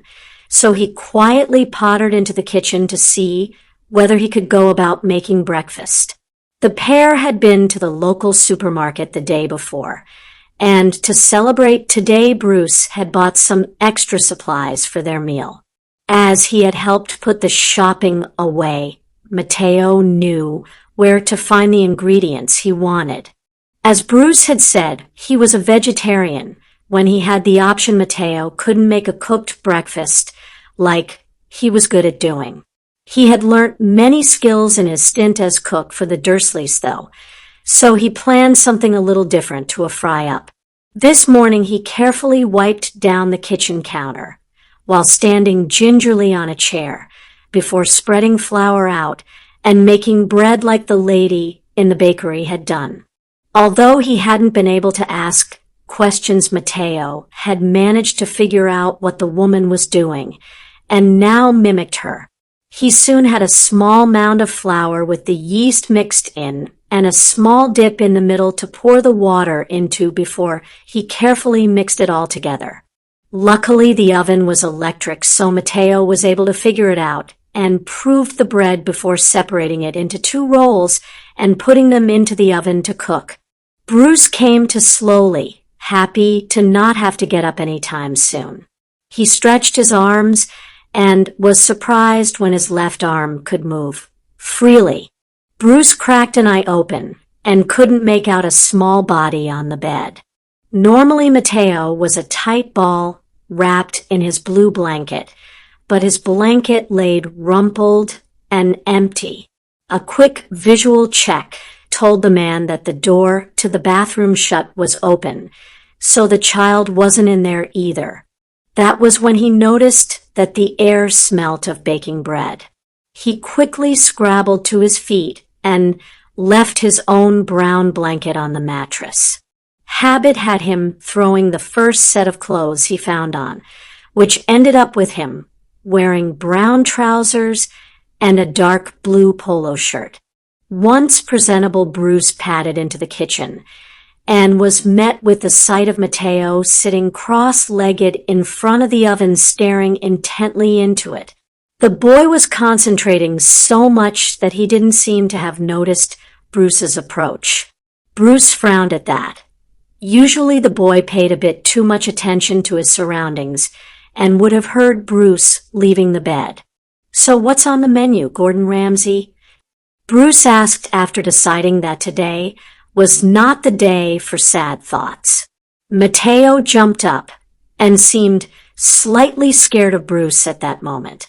Bruce sighed, once again cursing the mental damage Matteo's relatives had inflicted upon him. However, he didn't mention it, and instead knelt down to his level. "It's okay, I wasn't angry at you. I'm just surprised to find you up and cooking is all." "I thought I would make bread for breakfast," Matteo mumbled. "That sounds like a lovely idea. What are we going to have with it?" "I can prepare that for you while you watch the bread," Bruce said gently. "Mrs. Fig, who lived along the road from me, used to tell me about her favorite sandwich being banana and brown sugar, so I thought we could try that," Matteo said hesitantly. "Sounds like a fun experiment. I shall get to the bananas then. I've already put a bit of sugar in the bread, so we might only need butter," Matteo said as Bruce started rummaging for ingredients. 10 minutes later, the pair was sat at the table with their breakfast, Matteo grinning happily with butter all round his mouth and Bruce trying not to laugh at the child. The bread was surprisingly good, and Bruce was left wondering how much cooking Matteo could really do, and whether that was through natural talent or being forced to. When they had finished, Bruce washed up and while Matteo was getting dressed, he snuck into one of the bags and dug out some hidden items to place on the table before he sat with a book and acted oblivious. Matteo reappeared a few minutes later, face scrubbed pink, and in his favorite green shirt and a pair of random trousers, which today were white. Bruce watched out of the corner of his eye as the boy saw the packages on the table and seemed intrigued by them, but didn't dare look at them for too long, let alone even come closer to investigate. The man was still trying to wrap his head around Matteo's aunt and uncle, who had seemingly spoilt their own child rotten, but had treated Matteo no better than a slave. Bruce may have only had one side of the story, but he very much doubted Matteo was lying. Having seen the injuries he arrived with provided suitable evidence to Bruce that the couple were terrible guardians. It worried Bruce to think what the child could have ended up like. If Matteo had been the family until he reached the legal age, then they would have either created the perfect slave, trained to obey their every whim, or would have produced a psychotic murderer. That trail of thought was not the kind that should be followed on such a cheery day, though. So Bruce quickly squashed it and turned his attention back to the room. After a couple of minutes of Matteo sitting on the recently acquired sofa, kicking his feet, absent-mindedly Bruce caved. It was obvious the child wasn't going to move any closer to the table and the parcels, so it was up to him as the adult to get the child to open them. "Are you not going to open your presents then?" he asked as he shut his book. "I have presents." Matteo's face was a beautiful mixture of excitement and hope, whilst being slightly marred with suspicion. "Well, who do you think these are for?" Bruce pointed to the ones on the table. "I thought they might be from your patients to you, or you bought them for yourself." Matteo mumbled. "They are most certainly for you," Bruce exclaimed and beckoned Matteo over. The child yelped in surprise as Bruce picked him up and sat him on his knee, so that he was a bit higher up and could easily reach the tabletop. Bruce reached over and grabbed the packages and put them within Matteo's reach. "Sorry that they aren't more interesting or wrapped in colorful packaging," Bruce said nervously as Matteo gingerly reached for one. "I don't mind. I've never had a present to open before," Matteo said honestly. "Uncle Vernon only threw the socks at me last year." Once again, Bruce had to force himself to remain calm and relaxed, especially seeing as the child was so close and would undoubtedly pick up on his tensed muscles. However, Matteo was more entranced with the meager pile of presents in front of him to really notice the mental struggle that Bruce was having over his careless words. The child then seemed to spend ages savoring the process of unwrapping the first couple of presents, and the first one he opened very slowly and carefully to not break the brown paper. By the last one, he was gleefully tearing the paper apart like a normal child should. Bruce was immensely enjoying watching Matteo have fun, ripping his way into the presents, and behaving more like his age rather than being the solemn child like he was most of the time. Bruce had been a bit limited with what he could buy for Matteo from the one small shop and the market nearby, but he had tried his best. Luckily, Matteo seemed over the moon to have received a notebook and many colorful pencils to draw with, all the implements needed for him to learn to write with, a small rucksack of his own, and a thin leather bracelet that matched the one Bruce had been given by one of his first patients. Matteo seemed to be most enthralled by the small cuddly toy that Bruce had found, a white dog with a black ear and patch around one eye, with a nose made of the same soft black material.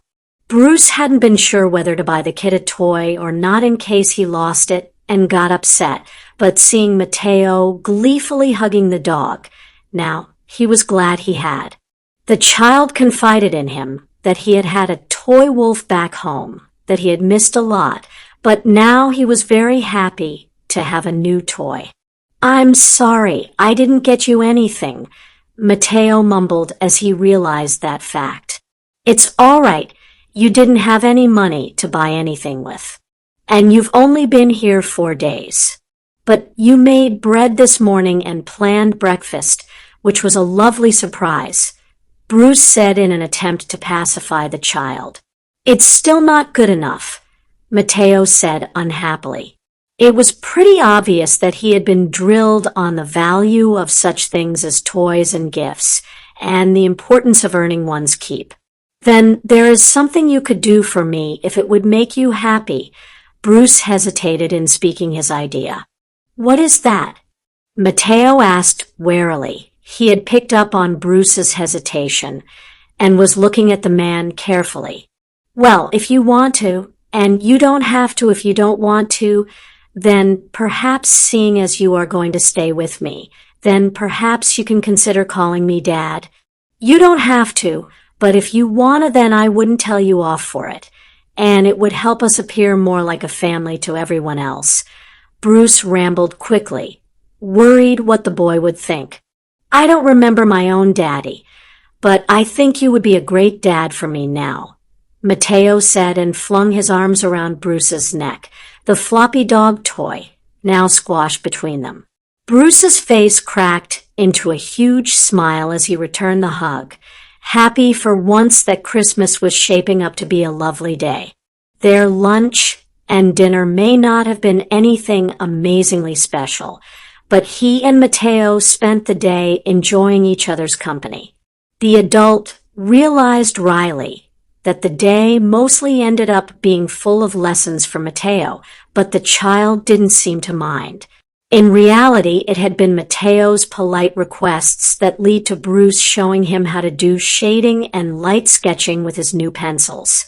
In the evening, Bruce taught some of the simpler carols he had sung back in America to the child, as well as a couple of lullabies that he remembered. Bruce's memories of his own father were less than pleasing, and Matteo hadn't had enough time to cultivate any with his own biological father. That evening, as Matteo leant back against him and allowed Bruce to wrap his arms around him, Bruce decided that he would ensure they both would make happier memories. Today had given him 2 memories that he was sure he would treasure for many decades to come. First off had been when Matteo had first called him Dad and had given the massive hug. Secondly was the memory of their evening curled up on the sofa together, singing carols and lullabies. Matteo had picked up the melody quickly, and even if he didn't remember the words, he hummed along in harmony with Bruce's deeper voice. It didn't take much to send Matteo to sleep as he listened to his adoptive father singing a more complicated carol. Once Bruce realized that Matteo had slipped off to the land of dreams, he carefully scooped up the tiny child and carried him to bed, careful to remember to grab the stuffed toy from the sofa on the way. Albus Dumbledore sat at the large table and idly played with his food. All the staff were sitting on the same table as the students, as their numbers would only fill one house table. Voices intermingled into a pleasant background babble interspersed with laughter and clattering of cutlery on metal plates. Even the majority of the staff were more vocal than usual as they enjoyed the day and the relaxed atmosphere. Severus was as subdued as ever, but no one paid attention to him. However, Dumbledore's silence did garner some attention. The students were having a great time pulling crackers and tucking into the feast in front of them while fake snow fell from the enchanted ceiling. Usually Albus would join in with them and would wear the most ridiculous hat he could find out of the crackers, but this year the lack of his usual joy was noticeable and drew some concerned looks from some staff members. "Are you all right, Albus? You seem rather gloomy today," Minerva McGonagall asked quietly. I'm quite well, my dear. Just a little preoccupied at the moment, Albus said with a smile. Anything we can help you with? Is Fudge being a pain again? Minerva guessed. He is a bit. That man needs to learn to stand on his own 2 feet. Albus grabbed the excuse quickly. Well, try to forget him for the day. You usually adore Christmas, Minerva pointed out. I shall try.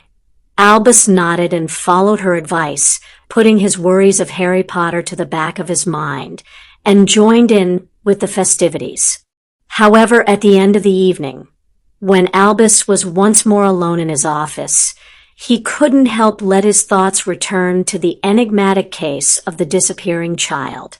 For the last 4 days, Albus had been surreptitiously checking all the relevant agencies near to the Dursleys for reports of a missing child being brought in. It was easy to obviate the Muggles once he was done questioning them. And not for the first time was he grateful that his actions never garnered attention from the Ministry of Magic. He was completely befuddled by Harry's actions. True, the Dursleys were harsh on him, but Albus had counted on that. Any advantage that could help win the war against Voldemort had to be taken, for the greater good. If the child could not be relocated quickly, then Albus was worried that his years of planning would all be for naught. So he vowed to keep looking until Harry was recovered and back safely with the Dursleys. Chapter 6: Old Habits Die Hard. Mateo's progress after Christmas had been quite impressive in Bruce's opinion. The child had taken the change in his stride and was happy to have any kind of attention. Well, he was probably a little too overjoyed whenever Bruce gave him praise or listened patiently to his questions. But there were no worrying negative behaviors that concerned Banner, like insisting on cooking or not expecting to be fed every time Bruce prepared food. It had taken him a week to fully kick that habit, but it had helped that Mateo had latched onto trying to read like a leech. As a result, he was often at the dining room table when Bruce was cooking, so he easily set the boys' food in front of him. So he saw he had food to eat. Bruce also made a conscious effort to carry fruit in his medical bag as well now, so that he could pass it up to Mateo to eat as he walked them to the next patient. Such a move did run the risk of him having food in his hair, but Mateo was quite a tidy eater when he needed to be. Probably another effect of being starved at home. While he didn't have much of a clue about how to use cutlery, the boy could not be accused of wasting even a crumb. Mateo's improvements may have helped by giving the child a new name and a new position in life instead of trying to get Harry to change himself. Being able to completely disassociate himself from his old life had let him build a completely new personality free from all his old conscious habits and expectations ingrained by the Dursleys. It made Bruce's blood boil to think that such an innocent and loving child had been treated no better than a dog, and that he had come to believe that it was right for him to serve his family. So, things seemed to be going well, and Bruce was almost certain that Mateo had avoided any permanent psychological problems. And then Mateo dropped a cup. Mateo had been living with him for a month, and the child was still getting used to the various tastes in Indian food. That particular evening, they had discovered he didn't overly care for the fried banana that Bruce had made as a bit of a frivolous addition to their meal. Mateo had gamely tried it, and continued to chew it after his first bite, but Bruce could tell he didn't enjoy it. If you don't like it, then I am not going to force you to eat it. I'm not a fan of liver, so I know there are foods you won't like, Bruce said gently. Sorry, I don't like it. Mateo apologized and looked down. It really is all right, Mateo. Fried banana is a bit of a weird dish. Bruce smiled and managed to coax a glimmer of one from the boy. Go get a drink of juice to wash the taste out of your mouth. I bought something else as well that you might like try." Bruce wasn't sure if he should really have been as loose with his money as he had been that day in the shop, but he wanted to get Matteo to put weight on. The easiest way he knew to do that was to increase the amount of sugar and calories he was eating, hence the fried bananas and chocolate that was still hidden in his bag. Being largely vegetarian, you could never be too sure how old some meats were in various countries. Bruce knew that their meals were already packed with the protein and vitamins Matteo needed to undo the neglect of his relatives. The child had had virtually no appetite when he had arrived, so that was also something else that Bruce was still trying to rectify. His musings were cut short by the sound of a glass smashing in the kitchen. "Are you okay in there, Matteo?" There was no reply, so Bruce quickly pushed his chair away from the table and strode quickly to the kitchen in case there was blood as well as shattered glass. Meanwhile, Matteo was having a bit of a meltdown. How could he be so stupid? He should have gotten a chair rather than trying to scrabble for the glass, and now it was in pieces on the floor, and he was going to be beaten for sure. The sounds of the shards scattering had barely ceased when a deep voice called out to him, and he flinched fearfully. He was already panicking too much to register that the voice was full of concern rather than anger. Heavy footfalls started to approach, and Matteo whimpered as he knew what came next. He knew that there was one way to marginally reduce the punishment he was soon to receive. So Matteo hurriedly stripped his shirt off and placed his hands on the cupboards in front of him and braced for the belt. Bruce stumbled into the kitchen and froze at the sight in front of him. The sound of smashing he had heard was indeed one of the glasses that had been left on the draining rack. He was not concerned about the loss, but Matteo's reaction was what shocked him. The boy had adopted a posture that spoke of experience of being beaten. His feet were spread, and his hands were on the cupboard in front of him to help him take the blow. His favorite green shirt had been carefully folded and placed to the side, safe from damage and blood. The sight of the slowly healing welts on his back caused bile to rise in Bruce's throat as he realized that Matteo had not made the leaps in advancing away from his past, as he had first thought the child had. "I'm sorry, sir, I didn't mean to," Matteo said tonelessly, and Bruce's heart broke. "Matteo, I will never beat you. Please put your shirt back on," he said, his voice cracking slightly at the end. Matteo flinched, but stayed where he was. "I swear to you that I will never punish you like that. Please look at me, son," Bruce begged. The child did cautiously turn around, but kept his eyes fixed on the floor. Bruce gingerly walked around the glass and knelt by the boy and gently nudged his chin up until their eyes locked. "You're my son, and I will never hurt you like that for an accident. Even if you had done something horrendous with the purpose of hurting me, I would never have considered raising a fist or belt to you. Please don't think that a beating is ever what you deserve or what you should expect from me." "Sorry, Dad," Matteo eventually whispered, his voice cracked slightly. "It's okay." Bruce carefully pulled him into a hug and gently stroked the child's shivering head. "Just remember, you are my son now, and remember what I expect of you. To be a happy and respectful child, to ask questions when I want to, and to eat my food," Matteo recited automatically. "That's right. So forget any of those old rules you had." Bruce sighed at the boy's repetition of his new rules, but let it slide for now. What mattered most was that his son knew that he need not fear this face of his father. Bruce watched the child like a hawk for weeks after that event, determined to ensure he didn't have another relapse into his old habits.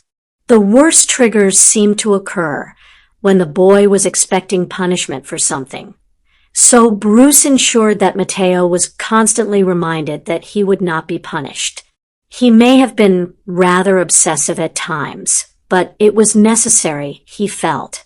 At times his obsession could have been considered detrimental to his own psyche, but it staved off some negative tendencies he had. Bruce was constantly plagued with the worry that something would go wrong and he would lose it, resulting in the other guy appearing. His worst nightmare was that he would come to and find the broken and bloody form of Matteo at his feet. There were numerous times he awoke from that nightmare, and the dread it caused never fully left him during the day. He had attempted to plan other options that would be better for the child, such as families he trusted or countries that had a good adoption rate that he could leave Matteo in. But as the days went past, and they grew even closer, Bruce couldn't bring himself to consider giving the child away. It was selfish of him, and if his nightmare ever became a reality, he knew it would crush him. But seeing Matteo smile as he ran ahead along the road, or look delighted as he solved another maths equation, eased the guilt and loneliness in his soul. So Bruce learnt to ignore the small voice that whispered in his ear about how he would ruin things. He learnt to contain the other guy so that he did not make an appearance, and threw everything he had into ensuring Matteo had the best childhood he could provide. Even in the evenings when quite often all he wanted to do was cook, then sleep, he pushed away the tiredness and ensured that Matteo was given his daily writing and maths lessons so the child could make more progress. He also had to learn to stop being shifty every single time a police car rushed towards them with its lights on, only for it to go zooming past without the occupants giving him and Matteo a second glance. Bruce had never stayed in one place for so long. Either the appearance of U.S. military men forced him on, or the feeling of paranoia did.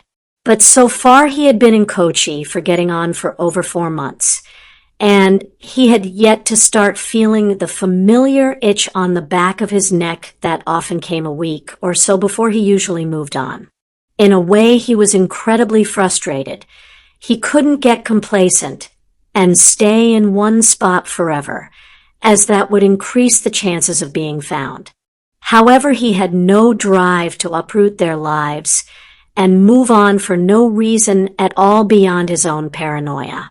He had heard once, while he still had a normal life in America, that children benefited from routine and continuity in their lives, and uprooting their lives could be counterproductive to his attempts to help Matteo be normal.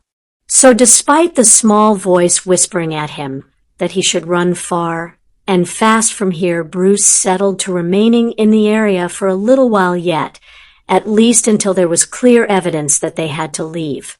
Matteo was quite sure that there had to be some kind of being looking out for him, as his prayers had finally been answered. He at last was living a life that was one he was happy with someone who loved him and didn't treat him like dirt. It had been extremely disconcerting to start with, knowing that somehow he had managed to get all the way to India, and he was secretly terrified that Bruce might be angry at his freakishness. He knew the man was smart, much smarter than Uncle Vernon had ever been, so he probably knew there was something wrong with Matteo straight away from him managing to travel so far. However, the man also seemed infinitely kinder than Uncle Vernon. He had bought him gifts for Christmas without expecting any back, and he really seemed to want Matteo to be happy. Bruce also seemed to know how to be a better father, too. He was making sure Matteo learnt as much as he could of what he wanted rather than just feeding him and telling him to beat up the other kids. He was terrified of Bruce realizing his freakishness ways were permanent, and that one day the man who had asked him to call him Dad might not want him anymore. So Matteo focused on being the best child he could possibly be to ensure that Bruce had no reason to get rid of him.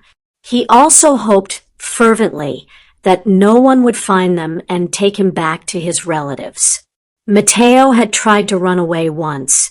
He had only gotten to the end of the road before Uncle Vernon caught him. Whilst he was dragging him home again, Uncle Vernon had said that there were people who always brought children back to their families when they ran away, and Matteo really didn't want to be found.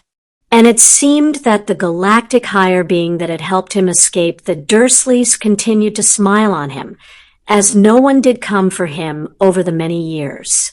Chapter 7: A Walking Time Bomb. Bruce knew that something would go wrong at some point, and he was terrified of the possibility that Matteo would be with him when it happened. The pair had grown even closer, if it was possible, over the last couple of months. Bruce had been surprised that they had ended up staying in the same neighborhood for longer than he had dared before. He was used to moving on after a few months at the most, so it was rather an odd sensation for him to actually form quite good relationships with his neighbors and patients. He had tried to keep a respectful and professional distance from most people, but somehow the addition of Matteo had pretty much led to him being cornered by many people wanting to meet the child. Matteo was learning Malayalam quickly, and was now able to talk with some of the neighbors' kids when they met on the street. Bruce was greatly surprised by how Matteo was developing, and that he would politely talk to strangers, but only if Bruce was within eyesight.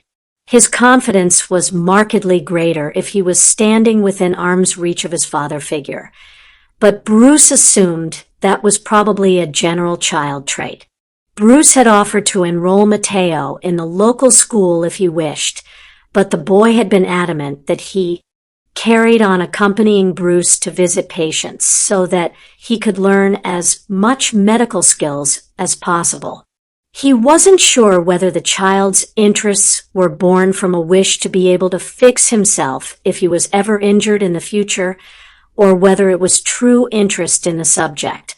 Bruce hoped it was the latter, as the former option would mean Matteo still didn't think Bruce would reliably be around or care enough to comfort him when hurt. So the pair had fallen into a comfortable routine of rising early and heading out to treat patients. Matteo may have been growing quickly, but he was still unable to keep up with Bruce, so he sat on top of the man's shoulders. It was on an occasion when they were traveling back along the main road from a man who had had a particularly nasty accident with a saw when the incident occurred. An expensive-looking car came speeding around the corner and almost plowed straight into them. Bruce was able to jump out of the way in time, and the car screeched to a halt soon after. Bruce was hoping that it was someone coming to apologize, but as soon as a man stepped out from the back of the car, Bruce realized that that was not going to happen.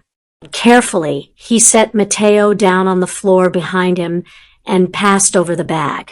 "Matteo, there are likely to be some angry and rude words said now, and I might change. If you start to get scared, then I want you to run home and wait for me there, okay?"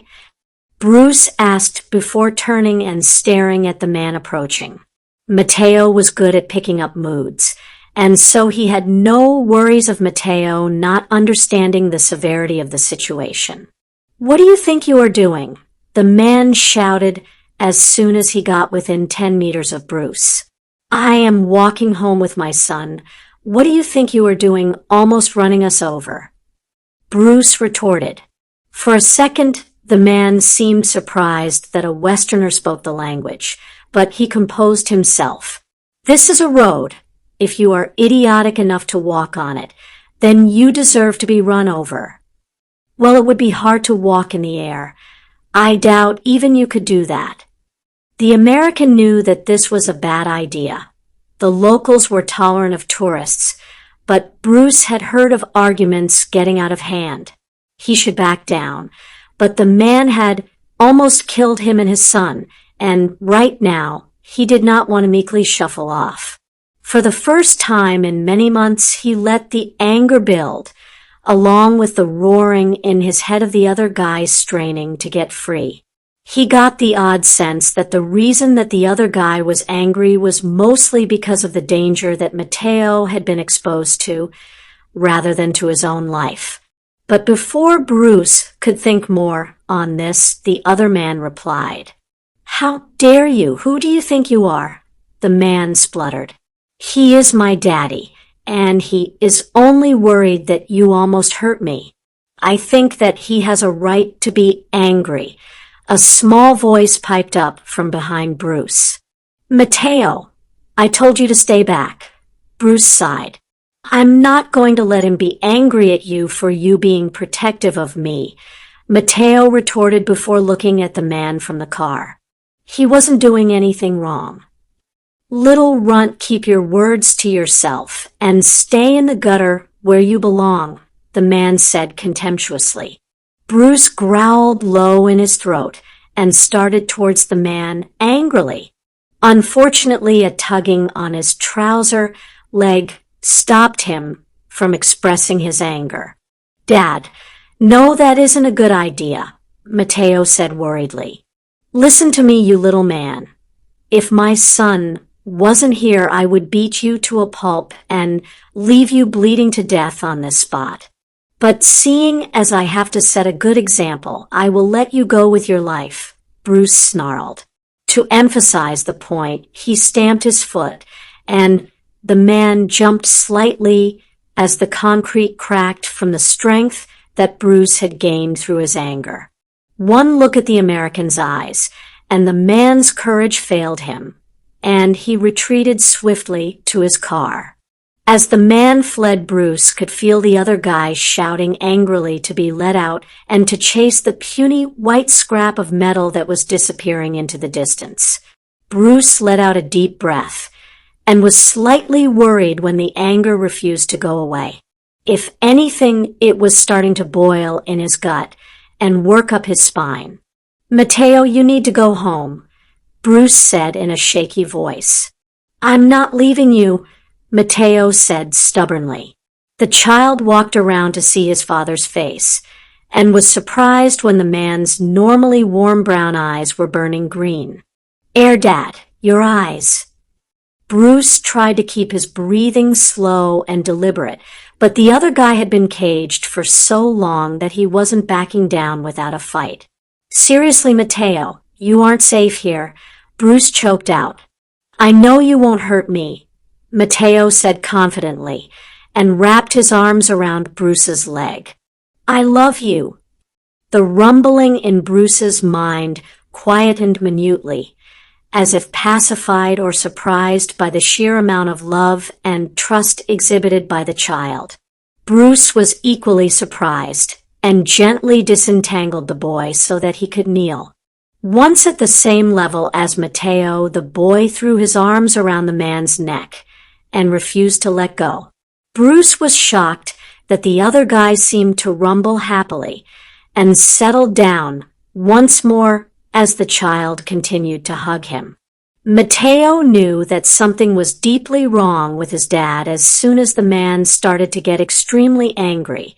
It was completely unlike his dad to lose control of his emotions, and for a moment Matteo was afraid. But then he seemed to sense that his dad didn't really want to be like this, and something else was trying to get out. When he saw the angry green eyes that had replaced the brown ones, then Matteo was certain that there was something else at play here. Although the child had learnt some ways of treating illnesses, his dad hadn't taught him anything to do with angry people, so he did what came first into his head. He hugged his dad and said that he loved him, which he realized was completely true.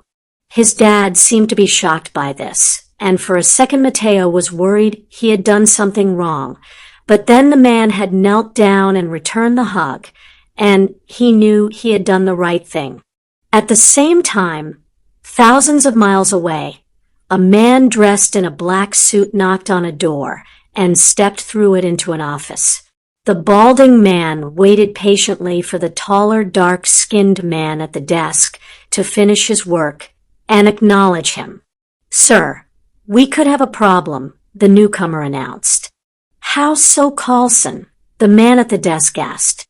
"Our agent tailing Dr. Banner reports that he seems to have adopted a child." Carlson waited for Director Fury to process the information. Where exactly did he pick the child up from?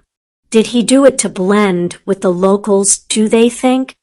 Having an Indian child isn't exactly subtle, Fury thought aloud. The agent doesn't know where the child came from, but apparently he has been around for the last few months, possibly since January. The child is described as being small, possibly 4 or 5, with long black hair and green eyes, and being from England most likely. The agent was able to get close to them in a market, and the boy definitely had an English accent, Carlson repeated from the report. How the hell did an English child appear in the middle of India without his parents? Fury grabbed the file and started skim reading it. It is not clear, but the child does not seem to be upset with the new arrangement. According to the agent, he has actually started to look healthier and happier over the last few months than the first time he had seen the boy. Carlson again repeated the information in the file. Surely Banner realizes he is a walking bomb. Adopting a child is the last thing he should do. Fury muttered, "Do you wish for the agent to separate the child and bring him here for questioning?" Carlson asked, hoping for a negative response. "No, leave them together, but if there is any sign of trouble, then the child is to be separated for his own safety. Tell the agent to keep a close eye on them and to make contact the moment the Hulk shows any hint of making an appearance," Fury ordered. Carlson nodded and left to relay the instructions, leaving the director to muse over the bizarre development. Chapter 8, Musings and Moving. Bruce and Matteo fell into a comfortable routine, and soon time had flown by, and they were preparing for their 3rd Christmas together. They had left Kochi just under a month after the incident, as Bruce was still uncomfortable with settling in one place for too long, especially after getting so close to losing control. Thankfully, Matteo was not overly concerned by their rather nomadic lifestyle, and the two were enjoying seeing the world. Bruce ended up returning to some countries he had already visited, but to Matteo everything was new, and his excitement and curiosity was infectious. At the moment, 3 years after Matteo had attached himself to Bruce, they were in China, and Bruce was busy preparing vegetables for their evening meal, while Matteo was doing some homework at the dining room table. The quiet allowed Bruce to mull over some questions he had about the boy. Matteo had grown quickly once he had started to have regular healthy meals, and with proper care and attention, he had started to put on muscle as well as weight. His hair became much more manageable with soap and grooming, and when allowed to grow long it fell in messy waves that were faintly reminiscent of Bruce's hair. It helped immensely as they easily passed off as father and son without any need to convince strangers. Matteo was more delicate, and his vivid green eyes were almost polar opposites to Bruce's own dark brown ones, but people often just attributed the differences as being inherited from his mother. Matteo was different to most normal children Bruce remembered encountering in Western countries, as he liked fruit and vegetables and was not overly fond of sweet things. Matteo loved music and had a flair for stringed instruments, and would pretty much always wear green clothes if he could pick out his own wardrobe. Bruce remembered him being heartbroken when his original clothes from Kochi wore through and had to be chucked away. All they had of their first house and first year together was Matteo's toy dog, which he had called Bingo after the song, and a few of Matteo's favorite sketches. But along with all the normal things to discover about a child, Bruce had noticed some odd irregularities about the child that puzzled him. First off, there was the unexplainable explanation as to how the child had fallen asleep in his uncle's shed and woken up in India. The fact that Matteo had known it had been 4 days before Christmas ruled out drugging and abduction, but there was no other explanation. Bruce shrugged it off as magic and gave up trying to figure that out before he gave himself a headache. Secondly, the child's nightmares were not what Bruce was expecting them to be at all. Considering all that the boy had been through with his aunt and Uncle, Bruce assumed that the nightmares were from Vernon beating him or something similar. Although in the first few years the nightmares with his uncle did occur, Matteo seemed to outgrow them, and they became bad dreams rather than nightmares. What apparently was the most common nightmare for the child, on the rare occasion Matteo talked about them, was of a scary man chasing him down, and that he would die in a flash of green light. Occasionally the child would awaken and cling grimly to Bruce, and it was on these nights that he knew that Matteo had dreamed of Bruce being killed by the green light rather than Matteo himself. The intricacies of psychology passed over Bruce's head when it came to the science of interpreting dreams, but he hadn't a clue where this man had originated from. He had worried that the green light was related to the other guy, but Matteo said that he had been having the same reoccurring dream even when he was at his aunt and uncle's house.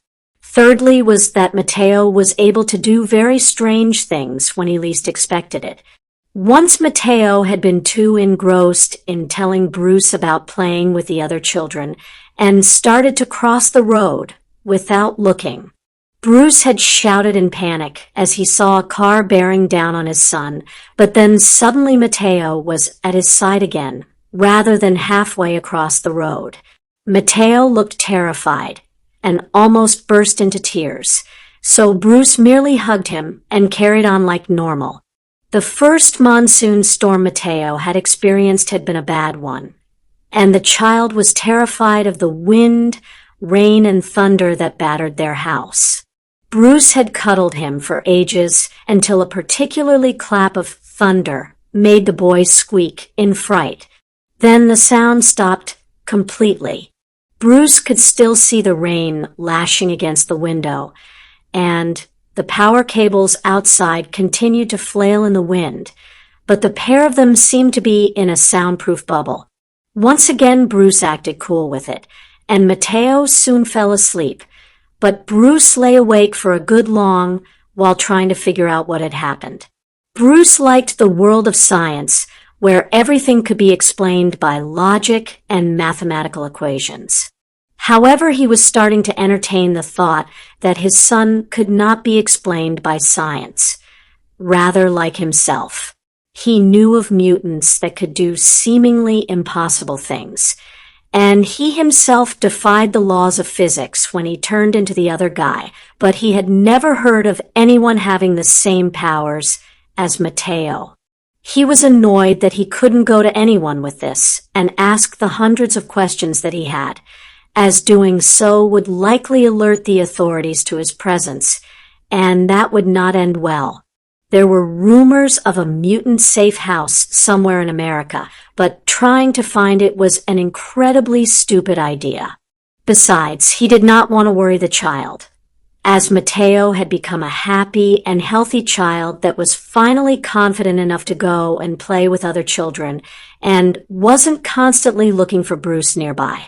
The man was pretty certain that forcing the boy to undergo tests or talk to complete strangers about what occasionally happened would just destroy his trust in Bruce, so he left the questions alone. Bruce was certain that an answer would eventually reveal itself, and he was content to wait until that day came around. Dumbledore was ready to pull his hair out, both from his head and his chin, as he paced furiously by his fire. 3 years ago, Harry had disappeared from the lock shed, and there had been no sighting of the child since. The wards around 4, Privet Drive, had completely disappeared. meaning that returning the child to that house would be next to impossible without some serious reworking of new wards. Arabella had been rather persistent in her letters to Dumbledore for the first few weeks until he had explained to her the problem, then sworn her to secrecy. Luckily, he was able to pretend that everything was normal when at Hogwarts, so no one had noticed the boy's disappearance. The professors were a bit suspicious of Albus being increasingly absent from the school, but he merely told them that he was following leads and left them to make their own. Conclusions. It was a widely regarded opinion amongst those who were most concerned with his actions that Voldemort was not completely gone. So if Albus was working to bring about his complete destruction, then the teachers were happy for him to be gone as much as he wanted, and they worked to cover the void as needed. Albus had spent the last few years swearing hundreds of people into secrecy before questioning them about any hint of the boy who lived's whereabouts, only to come away with nothing. No one in Europe, both in the magical and muggle communities, had heard about the boy. The only thing that kept his hope alive was that Harry Potter still appeared on the list of prospective students. If the boy had managed to survive this long, wherever he was, then he had a good chance of making it to reaching 11. And on that day, Albus would anxiously look for his letter to find out exactly where the little nuisance had been hiding all these years. Bruce once again awoke to the smell of baking and smiled happily. It had become a tradition each Christmas that Matteo would bake something for their breakfast before they opened presents. After leaving India almost a year after Matteo arrived, the two had traveled extensively. For 2 years they had wound through most Asian countries, including the islands, and although they had never settled in an area for more than a couple of weeks, the pair were content. Matteo had taken to Vietnam and its history, so they had stayed there for 4 months, with Bruce grabbing what work he could whilst Matteo absorbed all the knowledge he wanted. The next place that they had settled in for an extended period was in their current house in Shanghai. The city was much more connected to the wider world than Bruce would have liked or was used to, but he had an ulterior motive, which was to be revealed today. Matteo had already picked up on the differences in this location to the norm of others, but he had not questioned it. He had once again become interested in the Chinese culture and history, so was much more interested in learning. Bruce rolled out of his bed, grateful that the house had come fully furnished with 2 beds, and quickly got dressed before sneaking into the kitchen. Matteo was too engrossed to hear him, and Bruce was able to grab him and lift him into a hug as the boy giggled and protested. Bruce thought that even with his greater strength, it would not be many years before he was unable to do that easily anymore. "Merry Christmas, Squirt," Bruce said happily. "And the same to you, Dad. Now let me down so I can finish breakfast," Matteo ordered with mock severity. "Yes, sir." Bruce chuckled. "What are we having this year?" "I'm not telling, so go lay the table or something," Matteo said crossly. Bruce, still smiling, grabbed some cutlery and did as he was told before quickly making a pot of tea. He had been surprised when Matteo discovered he liked the tea that Bruce drank, and the two had started to share a pot together at breakfast time. Matteo was not much longer and proudly presented his father with a tray of croissants with jam and butter. "You've outdone yourself this time, Matteo. Did you learn this from the lady at the bakery?" Bruce asked as Matteo slid 2 onto his plate. "Yes, apparently she learned it off a student on their gap year, who was working to pay his way while traveling," Matteo explained as he passed over the jam. After their breakfast, they swapped gifts, and Bruce was surprised to see that Matteo had somehow been able to buy much more than he had been giving him for an allowance. Matteo smiled craftily and kept his secret, and Bruce let him. He knew the child would not be doing anything illegal. Matteo knew their lifestyle could change any day, so he had decided to buy Bruce an iPod and had managed to find enough free classical music to fill it. He hadn't been sure if Bruce liked that genre, but he thought it could be useful when Bruce was stressed. Bruce smiled happily at the gift and started flicking through the various songs to see what he had. Matteo looked at his small pile and started with the larger gifts. Bruce had been practical in his gifts too, and had bought Matteo a variety of useful clothing items that were more expensive than they usually would have spent on clothes. Seeing as Matteo had a habit of filling his sketch pad with odd doodles, Bruce had also bought him a folder to keep his important sketches in while the pad could be discarded. Finally, the boy came across an envelope placed at the bottom of the pile and opened it curiously. Inside was merely a letter with a date on it, and as he skimmed through it, Matteo managed to get the gist of the letter being about a hospital appointment. "What's this, Dad?" Matteo asked. "I've been doing a bit of research, and I found the best local hospital that deals with plastic surgery and optical impairments. We both know you hate that scar on your head and that you need glasses. If you want to, and only if you want to, then I have the funds for you to have both of those problems fixed. But I want to stress that you only have to do this if you want to," Bruce stressed. "But that is likely to cost loads, and it is only skin, so it would be a complete waste of time," Matteo protested. "I don't care. You haven't noticed that I have been saving, which proves we are doing well enough that I can afford for you to have the operation. So don't worry about that," Bruce said firmly. "Are you sure?" Matteo asked, amazed at his dad's generosity. "I am certain. If you want to, then I trust that hospital, and I want you to be happy," Bruce said firmly. "Then yes. Thanks, Dad," Matteo said, and flung himself forward for a hug. 2 months later, Matteo was limping around with a bandage on his leg and forehead, and a wide grin as he looked at the world with a new level of detail. Chapter 9: Inevitable Meeting. Once Matteo was fully healed from the surgery and skin graft, they managed to barter travel on a lorry traveling all the way across China. Once at the western border, they hitched lifts through Afghanistan, westwards to Egypt, before heading southwards. Matteo had not been as fond of Africa as he had been of China, mostly because of the greater heat and lack of vegetation in areas. However, he had liked the challenge of trying to learn the languages and had amassed numerous bone bead bracelets and colorful clothes. By the time Matteo was 9, he was completely unrecognizable from the tiny bundle of bones that Bruce had found in the dark alleyway. Their traveling had led to the boy developing a well-tanned complexion, while Bruce's healthy cooking had given him a sleek and toned youthful body.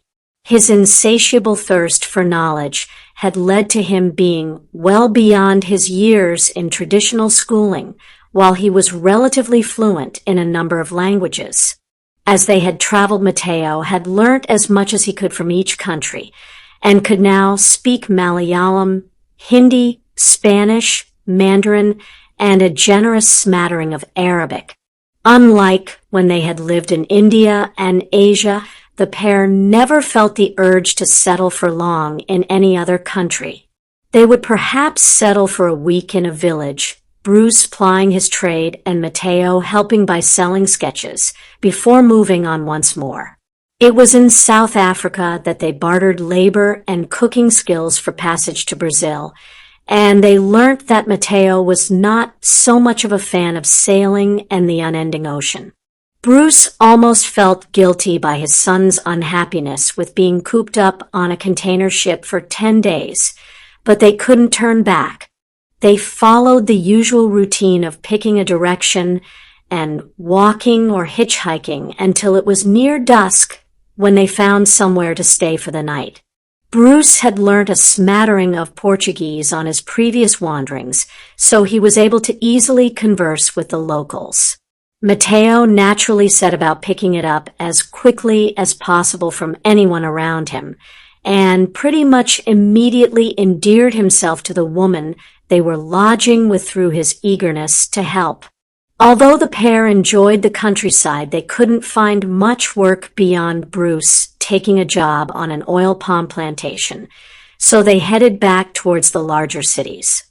Purely by chance, they ended up near Rio de Janeiro, and 10 minutes in the city taught both of them how cautious they had to be, but also how useful Bruce could be.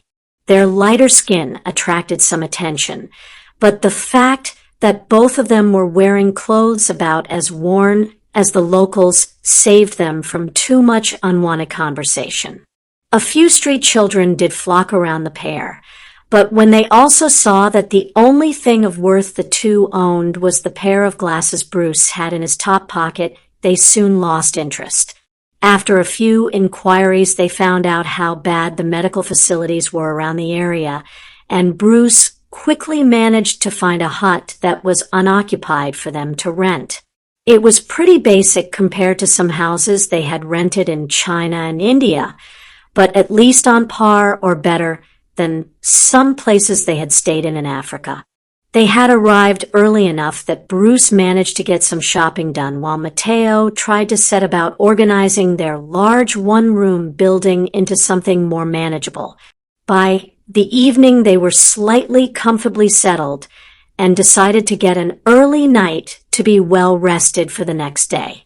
It took a while for them to gain any patience, but like everywhere else, once people knew, they came to gain some cheap advice or attention for odd maladies. Within a week, they had helped a number of people and had assisted a nearby mother with the delivery of her healthy son.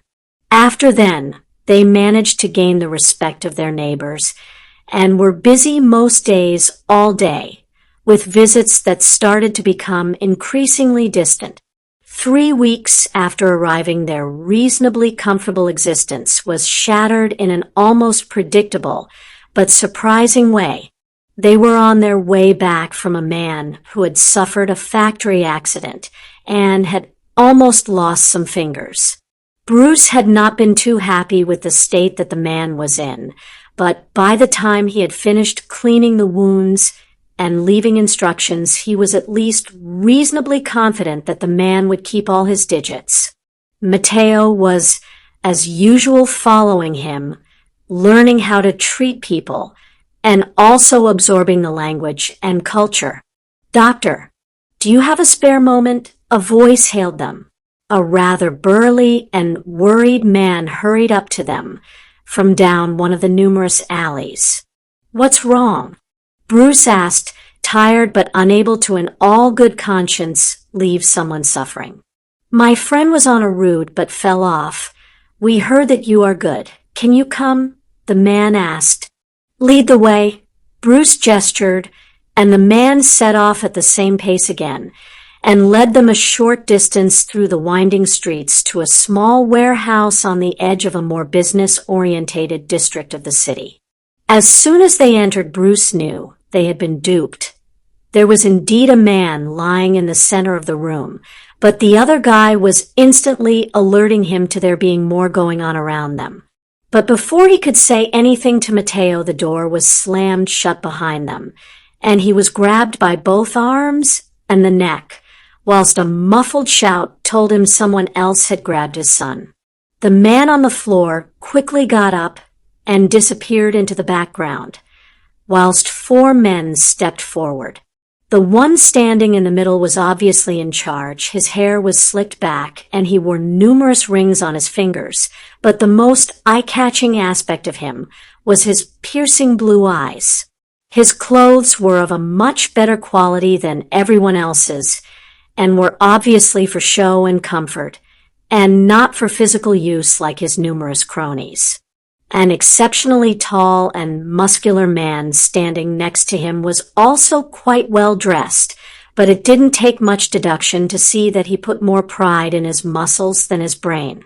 Bruce was starting to inspect the other two men and was trying to ascertain how many were in the room in total when the leader spoke. "It is good to meet you, my good doctor."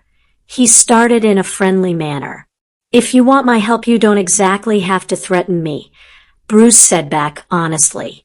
"I apologize. In my line of work, I have learned it is best to be cautious and make your point from the start."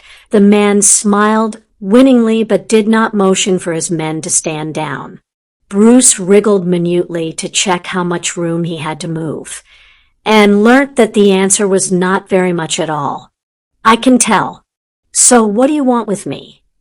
"I can tell you are new to the area. If you do not know who I am," the man said obviously. "I am Glossio, and you have started operating in my area. I didn't realize there was a monopoly of cartel doctors," Bruce said before he could stop himself. He was unsurprised when he was rewarded with a punch to the stomach from one of the men holding him. He knew there would be no permanent damage. In fact, any kind of damage would be healed in a matter of minutes, but the blow still hurt and he bent double out of reflex. Bruce heard Matteo struggling nearby, but whoever held him kept the child under control. Once he could stand straight again, he did, and the man carried on as if there had been no interruption. "Your house and all your patients live within the part of the city which belongs to me and my men. Now, I appreciate the fact that you are doing good work for the people. However, it is customary for businesses to pay tax to run a business, so I expect 1,000 real a month. Egidio will be visiting regularly to pick it up," Glossio stated. "But we don't have enough patients to make that much a month. Let alone the fact that usually medical professions are exempt from such taxes in most countries," Bruce argued. "Well, you will have to find more people or charge more. I would have thought you were making a decent wage from the suckers you treat." Glossio ignored the second point Bruce had raised. "If you listened, then you would know we only ask people to pay what they can afford, not charge them extortionately for Dad to help them. If anything, you should be paying us for helping your area escaping the Malthusian trap." Matteo spoke angrily. "What are you yapping about, runt?" Glossio asked. "The Malthusian trap states that after a leap in advancement, there is a lag in humanity being able to catch up. So around here your business and the city may be booming, but services have lagged behind, meaning the people are suffering despite there being better resources around because there are too many people. Dad is helping fix that, meaning that your business will be booming again," Matteo explained. Bruce was both proud and terrified for his son, as he was talking without fear of the gun pressed against his head. "You should know better than to take that tone with an elder." The leader obviously was not pleased with being proved ignorant, and nodded to his henchman, holding Matteo, to give him a slap. Matteo yelped a bit at the pain, which caused the other guy to violently revolt against Bruce's control over him. Ever since he had been grabbed, Bruce had been making sure that he did not lose it, but the fact that they were moving on to hurting his son was testing the limits of his resolve to not let the other guy beat the gang into the dirt. "So anyway, if you wish to continue helping people, then you will have to find some way of coming up with the money. I'm afraid it isn't uncommon for things to go missing in such a big city as this." Glossio started to pace forward until he was barely a few feet from Bruce. "You know, bags, wallets, children.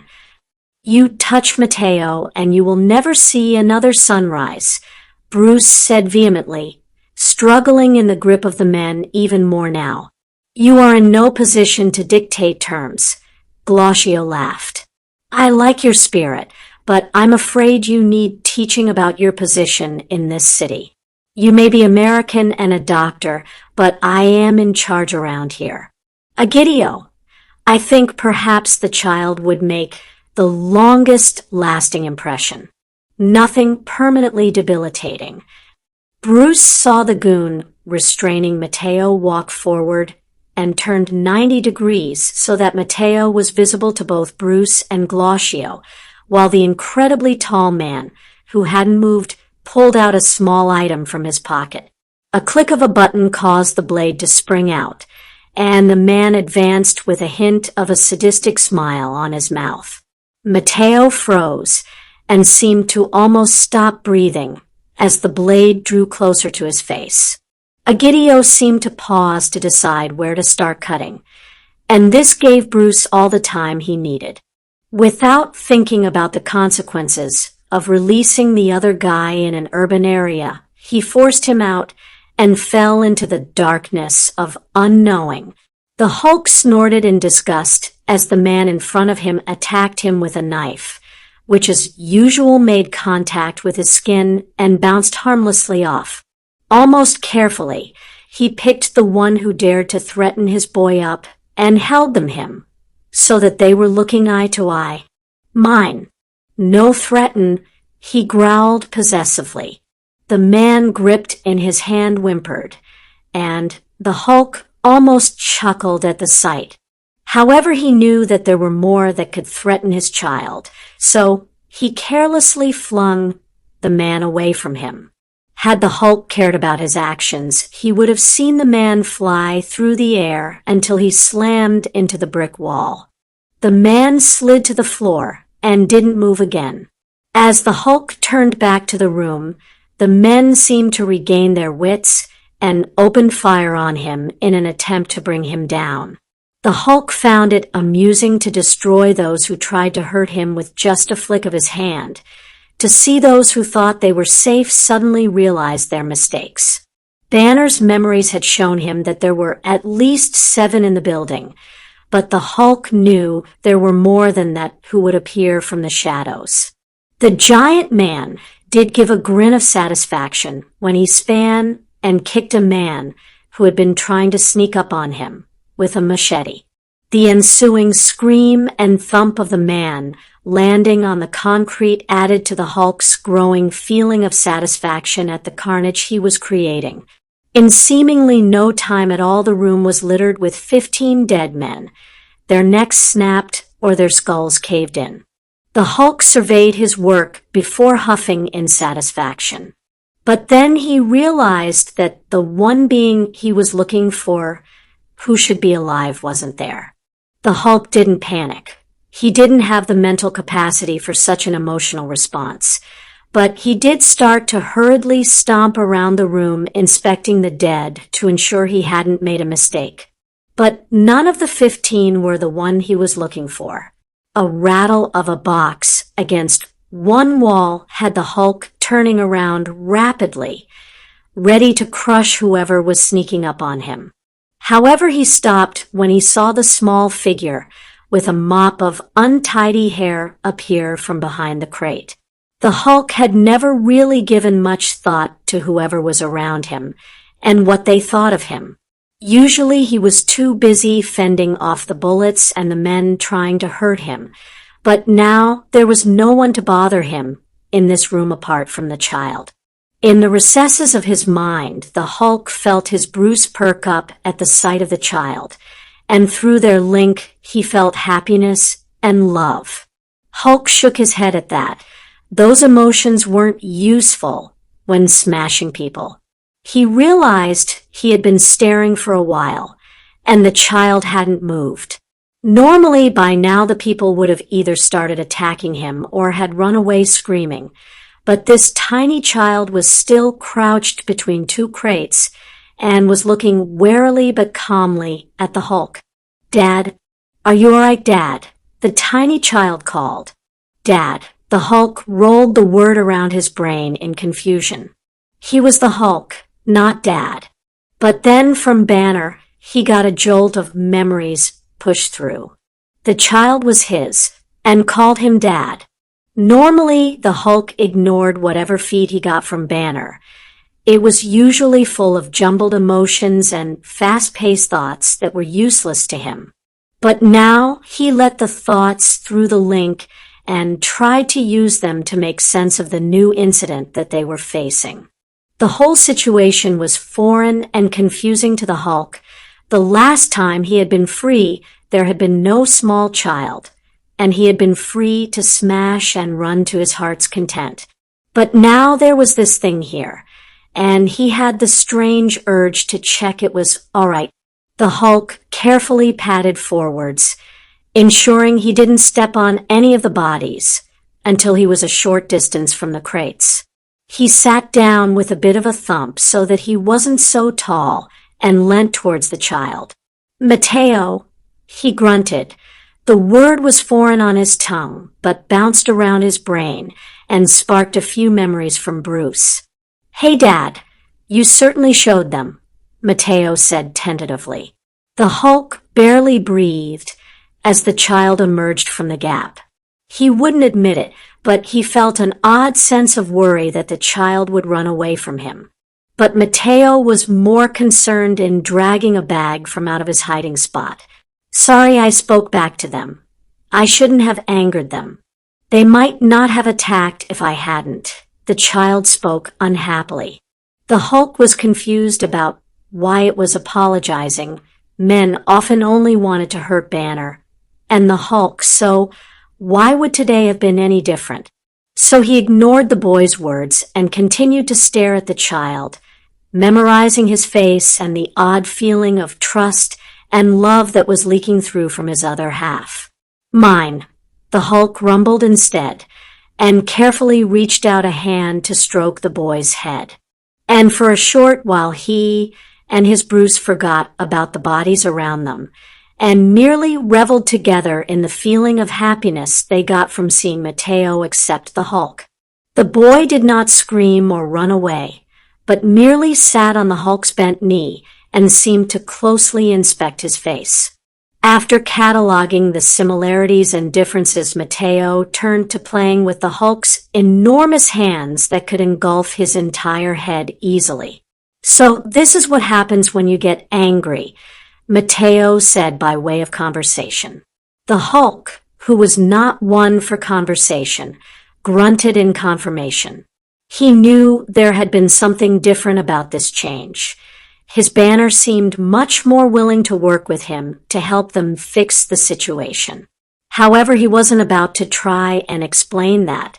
So instead of attempting to talk, he focused on gently moving his hands where the child was directing them. The tiny life form in his lap was obviously trying to do something by pushing against his hands, but his strength was so little that he had no effect on his own green hands. After a while, it became obvious that the child was trying to climb onto his hand, and then wanted to ladder upwards between his hands as high as the Hulk could reach.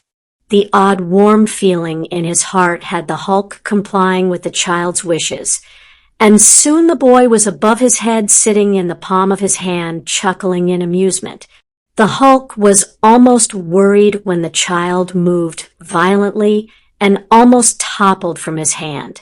In reaction, he brought his hand back down to chest height so that he could look directly into the eyes of the boy.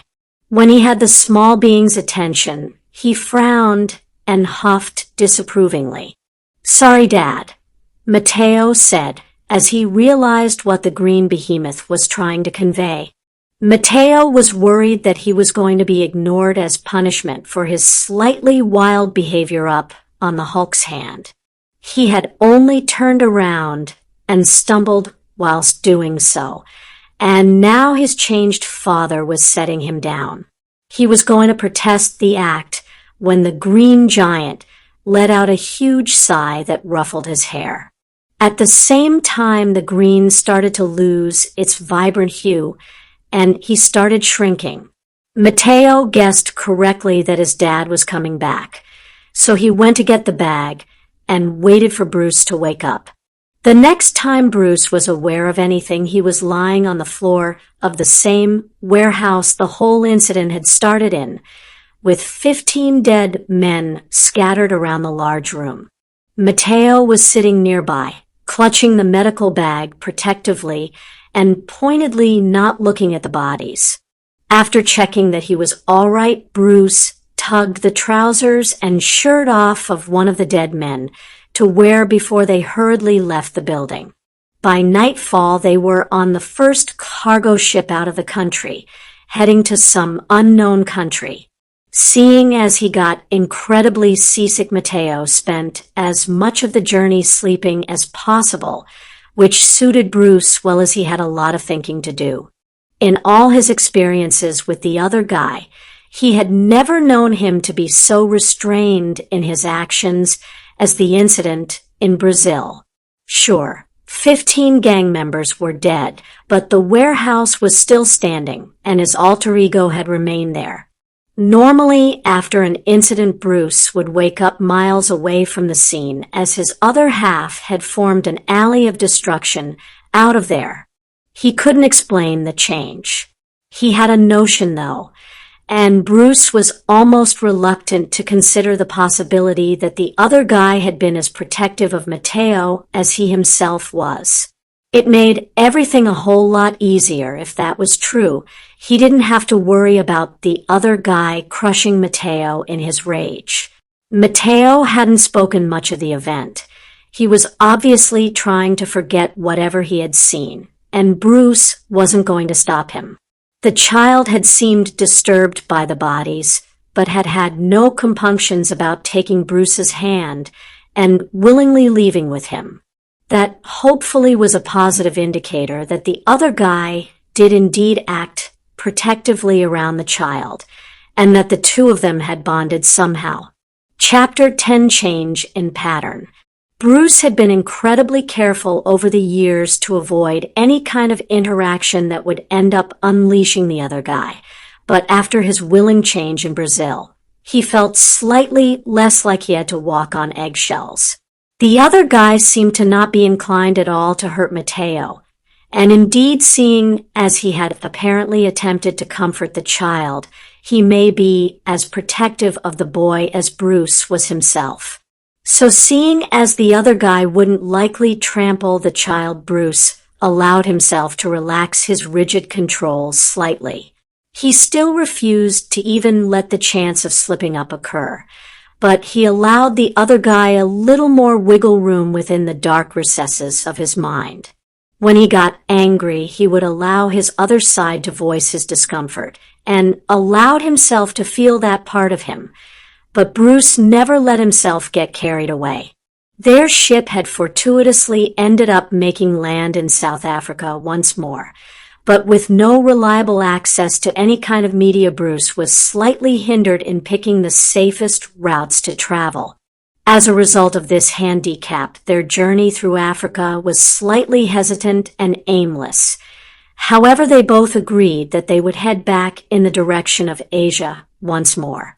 Seeing as Matteo was rather terrified of extended water travel and the inevitable seasickness, they had to make do with the longer route across the land.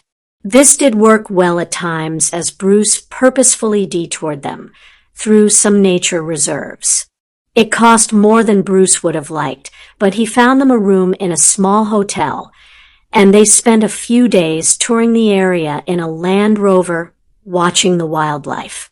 It was money well spent, though, as Matteo spent the entire time asking questions of the guide, who was very fluent in English and could reply easily, and staring at whatever animal was nearby.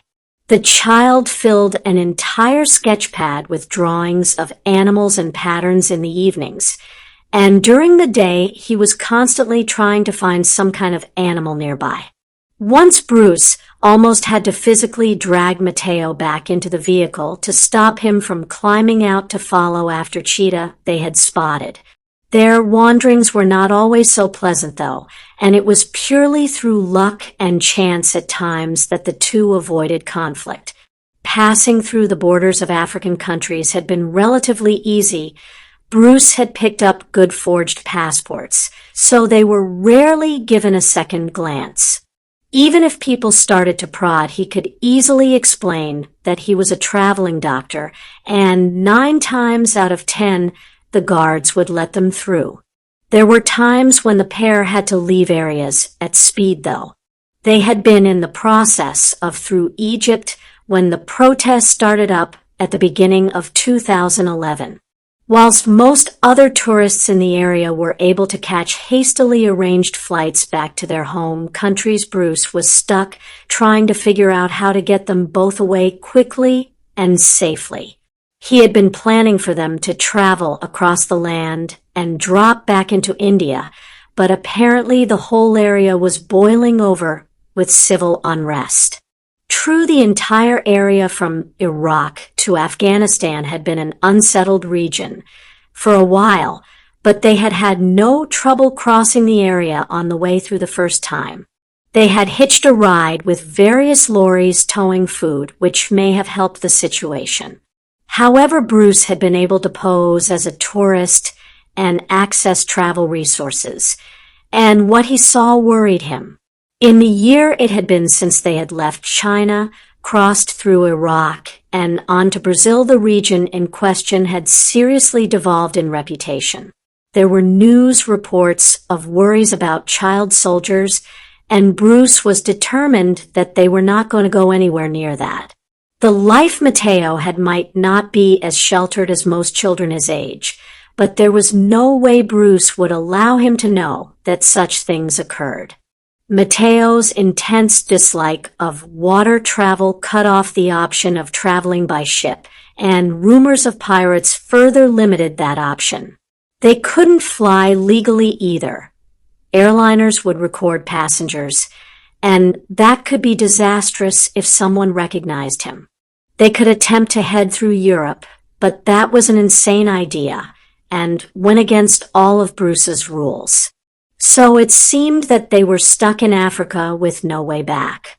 That wouldn't have been too much of a hardship, but both of them had agreed that they wanted to head back to India, and as much as Africa had excited them, it didn't feel as home-like as Asia did. They retreated from Cairo, and every country that looked like they could erupt into violence, and found elsewhere to stay. To Bruce, it was infuriating as they were backtracking, but he stamped down the feeling and focused on their traveling. With everything else influenced by the outer world, Bruce liked being in control of where they were headed. He liked being in control of something. Matteo was the one to suggest trying to settle to helping people again until the situation calmed down, and they could head back to India. There were plenty of countries and outbreaks to choose from, but Bruce chose Kenya considering there was a large influx of refugees. They had been nomadic for a few months when the news spoke of a huge rise in people fleeing Somalia to Kenya, and that facilities for said refugees were rather limited and pathetic. As good as their intentions had been, when they arrived in the area, Bruce realized how naive he had been. There had already been a large number of refugees coming into the area, and the huge rise in numbers made the situation dire. The American had been planning on alternating working with helping the refugees, but it was obvious that plan would not work out. There were simply too many people in the area already looking to support their families through any means necessary. Bruce was prepared to turn them around and head right away from the area when they were spotted. He had directed them to one of the many small roadside refreshment huts/shops that often sprung up on main roads, and Matteo was sitting at a plastic table, sipping a drink. As the adult Bruce was having a broken conversation with the shop owner about travel routes from the area when a bus pulled up outside. It wasn't hard for Bruce to excuse himself and head back to Matteo as the owner was more interested in the sudden influx of customers. The observant child had already picked up on the potential problem and was hunched slightly in his chair as if uncertain what to do. "Should we slip away?" Matteo asked. "Finish your drink. It would look suspicious if we just up and leave now," Bruce advised. So Matteo did as he was told, but his constantly darting eyes revealed his unhappiness at the situation. It only got worse as the people from the coach approached the shop and formed a queue for refreshments. "Hello there," an unfamiliar voice with a distinctly German accent called over. "Hello," Bruce replied politely, whilst trying to think fast. "How are you doing? This weather is glorious, is it not? In February, it barely gets up to 10°C where I live." The German continued to chatter as he took a spare seat at their table. Bruce internally groaned, but kept a polite look on his face as the German settled himself in his chair. The man was quite tall and lean, with neatly trimmed and combed black hair, with a fine and well-maintained mustache. The pale blue shirt and cream pants didn't look particularly like the type that tourists usually wore, and Bruce idly tried to figure out what the man was. From the smart clothing and obvious personal grooming, he hazarded a guess at possible a news reporter. "I'd be worried if Germany was the same temperature as at the equator." Bruce fought of his unease to continue the conversation politely. "So what are you two doing out here? You are a long way from home," the man asked. "We travel around a lot, so I don't think we have somewhere to call home," Bruce said evasively. "But we were in the area and heard of the situation here, and Matteo suggested we come and see if we could help. I didn't really think it through, and it turns out we wouldn't be able to make even a dent here." "What were you hoping to accomplish here?" the German prodded. "I'm a traveling doctor," Bruce explained. "Ah, like us all," the newcomer exclaimed happily. Bruce took a quick look at the others around them and realized that the man wasn't lying. Whilst their luggage had remained on the battered native coach, the people themselves gave away a lot of details. They were surprisingly uniformed in their appearances. All had sensible haircuts and short beards if the males actually had facial hair. And their clothing had a similar theme of being practical and durable rather than flimsily thin. Whilst Bruce has seen a number of tourists before who seemed to sport a lost look, a couple of the group seemed rather absent-minded. However, another seemingly random member of the large group would come and assist them rather than leaving the unknown person to fend for themselves. And those that had the habit of forgetting what to do quite often sported a look that Bruce recognized from a number of his old colleagues. "You're not all German, though," Bruce said aloud as he heard a distinctly French voice amongst the hubbub. "We are part of Doctors Without Borders. I am Christian Weber." Christian offered his hand. "Bruce Johnson, and this is my son Matteo." Bruce gave the name off his forged passport. "Nice to meet you," Matteo mumbled and extended his hand politely. "What a well-mannered young man." Christian gave a smile that revealed his perfectly white teeth. "What were you planning to do now?" "We wouldn't have enough money to follow our standard pattern here, nor the means to obtain more. So I think we will head north again and perhaps look into helping in some of the rural communities." Bruce lied. "I'm pretty sure we have 2 spare seats on the bus," offered Christian. A few people ended up getting sick and had to cancel their places once everything was arranged. There is a facility we are traveling to with rooms for treating patients as well as wards and sleeping quarters for staff. I doubt I have the right paperwork to be accepted. Bruce tried to decline. "I'm sure that if we open the idea for discussion, then the majority of my fellows would be fine with you accompanying us. We can observe your bedside manner and check your diagnoses until we are sure you are satisfactory," Christian's easily delivered solution blew apart Bruce's protests. "Hang on, I need to discuss this with Matteo." Bruce gave a polite and apologetic smile before turning his attention to the child at the table. "What do we think? Should we stick with these doctors or head off again?" Bruce asked in Malayalam. "I don't know. We don't want to run the risk of being recognized, but there isn't a safe way back to India.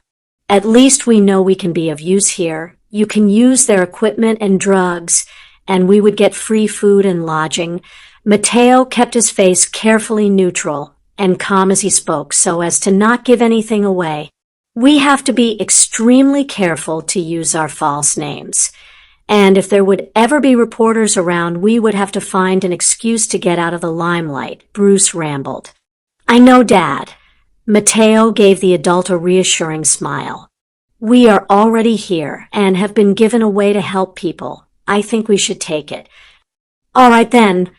Bruce smiled back and turned to their new company. "If the others agree with you, then we would happily accept your offer." "All right then. I'll round them up and we will have a chat." Christian stood immediately and called out to the others to gather together. Whilst the 30 doctors gathered together for a discussion, near the coach Bruce turned to Matteo and started up a rather awkward chat about what they would do to keep him entertained whilst Bruce worked. Although that didn't last long, as Matteo merely smiled disarmingly and declared that if he could, he would follow Bruce around. If not, he would find some way of being helpful, such as fetching water. Apparently, the child was determined to follow in his adoptive father's footsteps. Apparently, not everyone was so easily convinced to accept the two of them, as the private discussion between the 30 took a good 10 minutes before Christian even acknowledged them again. Even then, the man only waved them over with a carefully neutral look on his face. The two were careful to ensure they had their 3 bags with them as they headed over to the bus. "Everyone, this is Bruce and Matteo. Bruce, they want to ask you a few questions," the German explained. "All right. Hi everyone." Bruce turned nervously to the crowd. Matteo partially hid behind his leg and peeked out at the assembled doctors. "I thought it was a bit irresponsible for a 9-year-old child to be out of mainstream education whilst you cavorted around the globe." A rather prim and stern woman started without preamble. "I'm 10, Matteo said indignantly before Bruce shushed him. It was a lingering reaction that Matteo had whenever someone miscalculated his age. When he was scrawny and malnourished, it had happened a lot. My wife and I were separated, and she got custody of Matteo. Unfortunately, she died 4 years ago, and when I heard, I was fully prepared to settle down with Matteo so that he could receive the education he needed. However, he enjoys the traveling, and I feel that he is getting the education he needs." Bruce defended his doctored story. "I can speak 5 languages as well as English. My maths is good enough for someone 2 years older than me, and I know enough of nature to fend for myself." Matteo backed his father up. "Boasting is not an attractive habit," Bruce admonished him. "I don't mean to, but she's questioning your skills as my dad. You've done a brilliant job homeschooling me," Matteo protested. But Bruce continued to give him a lightly reproving stare, so Matteo sighed and turned to the woman. "Sorry, I butted into your discussion. If you are going to help us, you won't have time to teach young Matteo here during the day," another older gentleman with gray hair spoke out. "Matteo often came with me when I treated patients. If there is the time and space, he would like to come with me and learn more medical skills. However, I realize we might be run off our feet, so I can set him work to do whilst I am in the clinic. I was assuming there may be a lot of children around that he could either play with or join their school once he has picked up the language." Bruce outlined their plan. We'll have to see once we are there. For now, we should decide whether they come with us, Christian interrupted, anxious as he was for them to get back on the road. All in favor of them joining, raise your hands. 20 of the 30 assembled medical professionals did as instructed. The stern lady was unsurprisingly not among them, as well as the graying short man. It's settled then. Welcome to the group. Christian beamed at them. And before Bruce and Matteo could fully realize what was going on, they were on the coach in the middle of the vehicle and were heading back towards the refugee camp. There were a few people who were eager to catch Bruce's attention and assess his knowledge, and Matteo was worried that he would end up being ignored the entire journey. However, before he could consider whether he should attempt to listen in on the conversation, his father was engaged in someone came and sat across the aisle from him. You seem to have a talent with languages there, Matteo, said the man in a British accent. Matteo carefully scrutinized the speaker before he replied. Whilst he knew that everyone on this bus were likely trustworthy, he had only just met them and only properly spoken with 2 of them. If they were going to be living with them, then he would have to get over his trust issues anyway. But he hadn't heard another British accent since he had left his relatives, and Matteo was a bit nervous of the familiar-sounding words. The man was still waiting for an answer when Matteo returned his thoughts to the bus. He wasn't that tall, shorter than Bruce, with what had been dark hair that had started to go gray. He had kind blue eyes and a strong jaw, a very straight nose, and seemed to be quite friendly. So Matteo decided to trust him. Dad says I do. I pick them up quicker than he does, Matteo said cautiously. Well, you see, I happen to know some of the languages spoken in the area. If you want, I can start teaching you them so you can communicate with the people we'll be working with, the man offered. Yes, please. What is your name? Matteo asked. I'm John. John smiled. Nice to meet you, John, Matteo said, and shook the man's hand before awaiting his lesson. That's the end of part 1, and already the dominoes are starting to fall. Harry isn't just reacting. He's learning, planning, and shaping his future before anyone else even realizes the game has changed. What do you think of this early divergence? Did anything surprise you? Let us know in the comments. We love hearing your thoughts and theories. If this story has caught your interest, be sure to subscribe, like, and become part of the Wizard Army to help us keep discovering and adapting these powerful fan-made tales. Did you know? To Shape and Change is considered a classic in the independent Harry genre of fanfiction, with many praising Blue Owl's realistic character growth, political intrigue, and slow-burn transformation arcs. Coming next in part 2, new allies, powerful secrets, and the start of a magical education unlike any other. And remember, truth is a spell of its own. Once cast, it cannot be undone. Until next time, stay curious, stay brave, and let your story shape you.